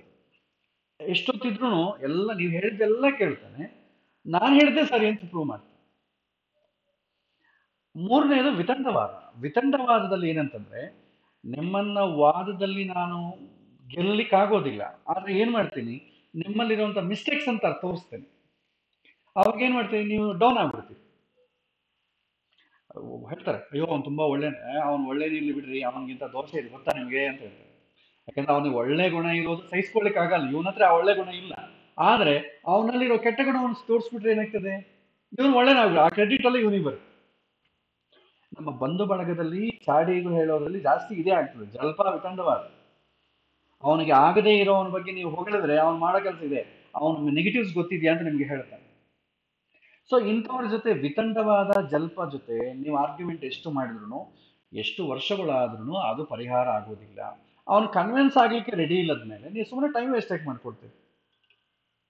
ಹಾಗಾಗಿ ಚರ್ಚೆ ಆದ್ರೆ ಓಕೆ, ಅವನಿಗೂ ಜ್ಯೋತಿಷ್ ಮೇಲೆ ನಂಬಿಕೆ ಇದ್ದು, ನಮಗೂ ಜ್ಯೋತಿಷ್ ಮೇಲೆ ನಂಬಿಕೆ ಇದ್ದು, ಇಬ್ಬರಿಗೂ ನಂಬಿಕೆ ಇದ್ರೆ ಒಂದು ವಿಷಯದ ಮೇಲೆ ಚರ್ಚೆ ಆಗ್ತದೆ. ನಂಬಿಕೆ ಇಲ್ಲದ್ರೆ ವಿಷಯದ ಮೇಲೆ ಚರ್ಚೆ ಆಗಲ್ಲ, ಮನುಷ್ಯರ ಮೇಲೆ ಚರ್ಚೆ ಆಗ್ತದೆ, ಅದು ಡಿವಿಯೇಟ್ ಆಗ್ತದೆ. ಅದು ಯಾವ ಕಾಲಕ್ಕೂ ಮಾಡಬೇಡ ಅಂತ ಹೇಳುತ್ತೆ ಶಾಸ್ತ್ರ. ಡಿಬೇಟ್ ಮಾಡೋಂಗಿಲ್ಲ. ಈಗ ನೀವು ಟಿವಿ ಚಾನಲ್ ಡಿಬೇಟ್ ನೋಡಿ, 4 ಜನ ಕೂತಿರ್ತಾರೆ, ಒಬ್ಬರಿಗೊಬ್ರು ಸಂಬಂಧನೇ ಇರಲ್ಲ. ಒಬ್ಬನ ದೇವ್ರ ಬಗ್ಗೆ ಗೊತ್ತಿದ್ದವನ್ನ ಇರ್ತಾರೆ, ಇನ್ನೊಬ್ಬರು ಬಂದು ನಾಸ್ತಿಕರನ್ನ ಇರ್ತಾರೆ, ಇನ್ನೊಬ್ಬರಿಗೆ ಬೇರೆ ಮತದವನ್ನ ಇರ್ತಾರೆ. 3 ಜನ ಇಟ್ಕೊಟ್ರೆ ಡಿಬೇಟ್ ಏನಾಗ್ತದೆ, ಅದು ವಿತಂಡವಾದ ಆಗ್ತದೆ ಅಷ್ಟೇ. ಅದಕ್ಕೆ ಅಂತ ಅದರಲ್ಲಿ ಸೊಲ್ಯೂಷನ್ ಯಾವತ್ತಿಗೂ ಸಿಗಲ್ಲ. ಇದು ಜನಗಳು ಎಂಜಾಯ್ ಮಾಡ್ತಾರೆ ಅವರ ಹೋರಾಟವನ್ನ ಅಂತೇಳಿ ಇಡ್ತಾರೆ ಅಷ್ಟೇ ಆಗ್ಲಿ. ಅದು ನಿಜವಾಗಿ ಚರ್ಚೆ ಅಥವಾ ಸಂವಾದ, ಈ 2 ಪದಗಳು ಅದಕ್ಕೆ ಅನ್ವಯ ಆಗೋದಿಲ್ಲ. ಆದ್ರೆ ಟಿವಿ ಚಾನಲ್ಸ್ಲಿ ವಿತಂಡವಾದ ಜಲ್ಪ ಮಾಡ್ತಾ ಇದು ಚರ್ಚೆ ಅಂತ. ಒಂದು ಹಸು ಮೇಲೆ ಹುಲಿ ಅಂತ ಬರೆದ್ಬಿಟ್ಟು ಅದನ್ನ ಕೊಲ್ಲೋದು ಹೇಗಿದೆ? ನಾವು ಹುಲಿನ ಕೊಲ್ತಾ ಇದೀವ್ರಿ, ಹಸುವನ್ನು ಯಾರು ಕೊಲ್ಲೋದು ನೋಡ್ರಿ, ಇಲ್ಲಿ ಮೇಲೆ ಹುಲಿ ಅಂತ ಬರೆದಿದೆ, ನೋಡ್ಲಿಕ್ಕೆ ಅದು ಹಸುವೆ, ಅದು ಹುಲಿ ಅಂತ ಕೊಲ್ಲೋದು. ನಾವು ಹಸುವನ್ನು ಕೊಂದ್ರೆ ನಮ್ಗೆ ವಂಚನೆ ಆಗ್ತದೆ, ಅದನ್ನ ಹುಲಿ ಅಂತ ಬರೆದು ಬಿಟ್ಕೊಂಡ್ರೆ ಸ್ವಲ್ಪ ಸಮಾಧಾನ ಆಗ್ತದೆ. ಹಾಗೆ ಅಂತ ಪ್ರಪಂಚದಲ್ಲಿ ನಾವು ಇದ್ದೇವೆ. ಹಾಗಾಗಿ ಡಿಬೇಟ್ ಮಾಡ್ಲಿಕ್ಕೆ ಹೋಗ್ಬಾರ್ದು. ಧನ್ಯವಾದಗಳು. ನಮಸ್ತೆ ಗುರುಗಳೇ. ನಮಸ್ಕಾರ. ಪ್ರತಿಯೊಂದು ಪ್ರಶ್ನೆಗೂ ಕಾರಕರನ್ನ ನೋಡ್ಲೇಬೇಕಲ್ವ ಗುರುಗಳೇ? ಇದರಲ್ಲಿ ಅವಶ್ಯಕತೆ ಇದ್ರೆ ನೋಡ್ಬೇಕು, ಇಲ್ಲದಿದ್ರೆ ಬೇಡ್ವಾ? ಈಗ ರೋಗಸ್ಥಾನಕ್ಕೆ ಶನಿನ ನೋಡ್ಬೇಕು, ಶನಿ ಮತ್ತೆ ಕುಜರನ್ನ ನೋಡ್ಲೇಬೇಕು, ಜಾತಕದಲ್ಲಿ ನೋಡ್ಬೇಕು. ಪ್ರಶ್ನೆಯಲ್ಲಿ ಅವಶ್ಯಕತೆ ಇದ್ರೆ ಮಾತ್ರ ನೋಡ್ಬೇಕು. ನೀವು ಪ್ರಶ್ನೆಯಲ್ಲಿ ಕೂಡ ಡೀಪ್ ಹೋಗೋ ಕಾಲಕ್ಕೆ ಕಾರಕೇಶ ಅಂತ ಬರುತ್ತೆ, ಆವಾಗ ನೋಡ್ತೀವಿ. ಸಾಮಾನ್ಯವಾಗಿ ಯಾರು ನೋಡೋದು ಬೇಕಾಗಿ ಜಾತಕದಲ್ಲಿ ನೋಡ್ಕೊಂಡ್ರೆ ಸರ್. ಈಗ ವಿವಾಹಕ ವಿಚಾರದಲ್ಲಿ ಕೂಡ ಮುಹೂರ್ತ ಇಡುವ ಕಾಲಕ್ಕೆ ನಾವು ಲಗ್ನವನ್ನು ಮಾತ್ರ ನೋಡ್ತೇವೆ, ಕಾರಕನಾದಂತ ಶುಕ್ರನ ನಾವೆಲ್ಲಿ ನೋಡ್ತೇವೆ? ಆ ಶುಕ್ರ ಎಲ್ಲಿದ್ರು ಈಗ ಎಷ್ಟೋ ಮದುವೆಗಳು ಶುಕ್ರ ನೀಚ ಇದ್ದಾಗೆ ಮದುವೆಗಳಾಗ್ತವೆ. ಏನ್ ಮಾಡ್ಬೇಕು? ಜಾತಕದಲ್ಲಂತೂ ಖಂಡಿತ ನೋಡ್ತೇವೆ, ಯಾಕಂದ್ರೆ ಅದು ಆಗಿ ಹೋಗಿದೆ, ಆಗಿ ಹೋದ್ಮೇಲೆ ನೋಡ್ತೇವೆ. ಆಚಾರ್ಯ ಒಂದ್ ನಿಮಿಷ, ಇದು ಪ್ರಶ್ನೆ ಕೇಳೋ ಟೈಮಲ್ಲಿ ನಾವೇನೋ ಬೇರೆ ಹೊರಗಿರ್ತೀವೋ ಆತರ ಏನೋ ಆಗಿರುತ್ತೆ. ಆಮೇಲೆ ಒಂದ್ ಅರ್ಧ ಗಂಟೆ ಬಿಟ್ಟು ಇಲ್ಲ 1 ಗಂಟೆ ಬಿಟ್ಟು ನಾವು ಪ್ರಶ್ನೆ ಲಗ್ನ ಹಾಕಿದ್ರೆ ಆ ಲಗ್ನ ಅಪ್ಲಿಕಬಲ್ ಆಗುತ್ತಾ, ಇಲ್ಲ ಅವ್ರು ಕೇಳಿದ ಟೈಮ್ ಇದು ಅಪ್ಲಿಕಬಲ್ ಆಗುತ್ತಾ? ಇದು ಒಳ್ಳೆ ಕ್ವಶನ್. ಇದು ಯಾವ ಸಮಯದಲ್ಲಿ ಕೇಳಿರ್ತಾರೆ ಆ ಸಮಯಕ್ಕೆ ತಗೊಳ್ಳಿ. ನೀವು ಆ ಟೈಮಲ್ಲಿ ನಿಮ್ಗೆ ಹೇಳಲಿಕ್ಕೆ ಅನಾನುಕೂಲ ಆಗ್ಲಿಲ್ಲ ಆದ ಕಾರಣ ಆ ಸಮಯವನ್ನೇ ಅವ್ನು ಕೇಳಿದಾಗ ಏನ್ ಟೈಮ್ ಇತ್ತು ಆ ಟೈಮ್ ರೆಕಾರ್ಡ್ ಮಾಡ್ಕೊಳ್ಳಿ. ಅಥವಾ ಫೋನ್ ಮಾಡಿರ್ತಾರೆ, ಆ ಫೋನಲ್ಲಿ ಎಷ್ಟು ಗಂಟೆಗೆ ಮಾಡಿದೆ ಅಂತ ಗೊತ್ತಿರುತ್ತಲ್ವಾ, ಅದೇ ತಗೊಳ್ಬೇಕು. ಸೆಕೆಂಡ್ ಒನ್, ಅವನು ಅಮೆರಿಕನ್ದ ಪ್ರಶ್ನೆ ಕೇಳಿರ್ತಾನೆ. ಅಮೆರಿಕನ್ದ ಪ್ರಶ್ನೆ ಕೇಳಿದ್ರೆ ಇಂಡಿಯಾ ಟೈಮ್ ತಗೋಬೇಕು, ಅಮೆರಿಕ ಟೈಮ್ ತಗೋಬೇಕು, ಅದೊಂದು ಪ್ರಶ್ನೆ. ನೀವು ಪ್ರಶ್ನೆ ಅವನು ನಿಮ್ಮನ್ನು ಕೇಳಿದಾಗ ನೀವ್ ಎಲ್ಲಿದ್ದೀರಿ ಅದನ್ನೇ ತಗೋಬೇಕು. ಅಮೆರಿಕ ಟೈಮಲ್ಲಿ ನೀವು ಪ್ರಶ್ನೆ ಹಾಕೋಂಗಿಲ್ಲ. ಅವನು ಕೇಳಿದ ನಮ್ಮ ಸಮಯದಲ್ಲಿ ಅವನು ಕೇಳಿದಾಗ ಇಲ್ಲಿ ಯಾವ ಲಗ್ನ ಇದೆ ನಾನು ಆಲೋಚನೆ ಮಾಡ್ಬೇಕಾದ್ರೆ ನಾನು ತಾನೆ, ಅನಲೈಸ್ ಮಾಡ್ಬೇಕಾದ್ರೆ ನಾನು. ಹಾಗಾಗಿ ನಾನು ಎಲ್ಲಿದ್ದೇನೆ, ನಾನು ಇರುವಾಗ ಯಾವ ಗ್ರಹಗಳು ಎಲ್ಲಿದೆ, ಆ ಪ್ಲೇಸಿಗೆ ತಕ್ಕಂತೆ ಅದೇ ನೋಡ್ಬೇಕು. ನೀವು ಅಮೆರಿಕನ್ ಟೈಮ್ ತಗೊಂಡು ಅಮೆರಿಕನ್ ಪ್ಲೇಸು ನೀವು ಹಾಕೊಂಡ್ರೆ ನಿಮ್ಗೆ ತಪ್ಪು ಬರ್ತದೆ. ಯಾರೇ ಎಲ್ಲಿಂದಾನಾದ್ರೂ ಕೇಳಲಿ, ನೀವು ಚಕ್ರವನ್ನು ನೋಡ್ಬೇಕಾದ ಕಾರಣ, ನೀವು ಪ್ರಶ್ನೆ ಕುಂಡಲಿಯನ್ನು ಪ್ರಿಪೇರ್ ಮಾಡಬೇಕಾದ ಕಾರಣ, ನೀವು ಎಲ್ಲಿರ್ತೀರೋ ಅದೇ ಡೇಟು, ಅದೇ ಟೈಮು, ಅದೇ ಪ್ಲೇಸು ತಗೋಬೇಕು. ಅವನು ಅಮೆರಿಕ ಪ್ರಶ್ನೆ ಕೇಳಿದ ಅಂತೇಳಿ ಅಮೆರಿಕ ಪ್ಲೇಸ್ ತಗೋಬಾರ್ದು. ಭಾಳ ಜನ ಅದೊಂದು ಮಾಡ್ಕೊಡ್ತಾರೆ. ಇಲ್ಲ ಅವ್ರು ಅಮೆರಿಕ ಅಂತ ಕೇಳಿದ್ರಲ್ಲ, ಅವನು ಕೇಳಿದಾಗ ಅಲ್ಲಿ ಗ್ರಹ ಸ್ಥಿತಿಗಳು ನೋಡ್ಬೇಕು. ಅಲ್ಲಿ ಗ್ರಹ ಸ್ಥಿತಿ ನೋಡ್ಬೇಕಾದ್ರೆ ನೋಡೋದು ಅವನಲ್ಲ ನಾವು. ಹಾಗಾಗಿ ನಮ್ಮ ಪ್ಲೇಸ್ಗೆ ತಗೊಳ್ಳಿ. ಸೊ ಇದು ಒಂದು ಆ್ಯಡ್ ಮಾಡಿ. ಸರಿ ಸರಿ, ಹಾ ಹಾ ಸರಿ. ಭಾಳ ಇದೆ ಪ್ರಶ್ನೆದ ಬಗ್ಗೆ. ಮುಂದೆ ಈ ಪಾಠ ಎಲ್ಲ ಮುಗಿದ ಮೇಲೆ ಡೆಡಿಕೇಟೆಡ್ ಆಗಿ ಮುಂದೆ ಪ್ರಶ್ನೆ ಮಾರ್ಗ ಅಥವಾ ಯಾವುದನ್ನ ಒಂದು ಮಾಡೋಣ. ಆ ಸಮಯದಲ್ಲಿ ನಿಮಗೆ ಪ್ರಶ್ನೆ ಬಗ್ಗೆ ಫುಲ್ ಕವರ್ ಆಗುತ್ತೆ. ಸದ್ಯಕ್ಕೆ ಇದು ಸಂಕ್ಷಿಪ್ತವಾಗಿ ಹೇಳಿದ್ದೀನಿ ಅಷ್ಟೆ. ಸೊ ಬೇರೆ ಏನು ಪ್ರಶ್ನೆ ಇಲ್ಲ ಅನ್ಸುತ್ತೆ. ವೈಂಡ್ ಅಪ್ ಮಾಡೋಣ. ಓಕೆ. ಸೊ ನೆಕ್ಸ್ಟ್ ಕ್ಲಾಸಲ್ಲಿ ಒಂದೆರಡು ಎಕ್ಸಾಂಪಲ್ ಮಾಡೋಣ. ಇನ್ನು ನಾವು ರೋಗ ಪ್ರಶ್ನೆಗೆ ರೋಗ ಸ್ಥಾನಕ್ಕೆ ಸಂಬಂಧಪಟ್ಟು ಯಾವುದೋ ಎಕ್ಸಾಂಪಲ್ ನಾವು ಮಾಡಿಲ್ಲ. ಒಂದೆರಡು ಎಕ್ಸಾಂಪಲ್ ಮಾಡೋಣ. ಮಾಡಿ ಮತ್ತೆ ನಾವು ಮುಂದೆ ಕೊನೆಯ ಪಾಠ ಒಂದಿರುತ್ತೆ, ರಿಲಿಜಿಯಸ್, ಆಧ್ಯಾತ್ಮಿಕತೆ ಅಂತ ಒಂದು ಪಾಠ ಇದೆ. 9ನೇ ಮನೆಯನ್ನು ಹೇಗೆ ನೋಡಬೇಕು. 6ನೇ ಮನೆ ಮುಗಿದ ತಕ್ಷಣ 9ನೇ ಮನೆಯ ಬಗ್ಗೆ ಒಂದೆರಡು ಕ್ಲಾಸ್ ಮಾಡಿ ನಾವು ಈ ಒಂದು ಬ್ಯಾಚನ್ನು ಮುಗಿಸೋಣ. ಮತ್ತೆ ಮುಂದೆ ಬೇರೆ ವಿಚಾರ. ಮತ್ತೆ ಇನ್ನೊಂದು ಏನಂತಂದರೆ, ಈ ಸಲ ಹೊಸ ಪಾಠ ಶುರು ಆಗುತ್ತೆ. ಬ್ಯಾಚ್ ಬೇಸಿಕ್ಸ್ ಬ್ಯಾಚ್ ಒಂದು ಶುರು ಮಾಡ್ತಾ ಇದ್ದೀನಿ. ಬಟ್ ಅದು ರಾತ್ರಿ ಮಾಡ್ತಾ ಇದ್ದೀನಿ. ಈಗ ನಾನು ಇವತ್ತು ಇಷ್ಟವರೆಗೂ ಮಾಡಿದ ಪಾಠಗಳೆಲ್ಲ ಬೆಳಗ್ಗೆ ಇರ್ತದೆ, 7:30 7 ಗಂಟೆ ಹಾಗೆ ಮಾಡ್ತಿದ್ದೆ. ಮೊದಲ ಬಾರಿಗೆ ಶನಿವಾರ ರಾತ್ರಿ 9 ಗಂಟೆಗೆ ಒಂದು ಬ್ಯಾಚ್ ಶುರು ಮಾಡ್ತೀನಿ. ನಾನು ಅದು ಇನ್ಫಾರ್ಮೇಷನ್ ಕೊಡ್ತೀನಿ. ನಾನು ಡೇಟ್ ಫಿಕ್ಸ್ ಆಗಿಲ್ಲ.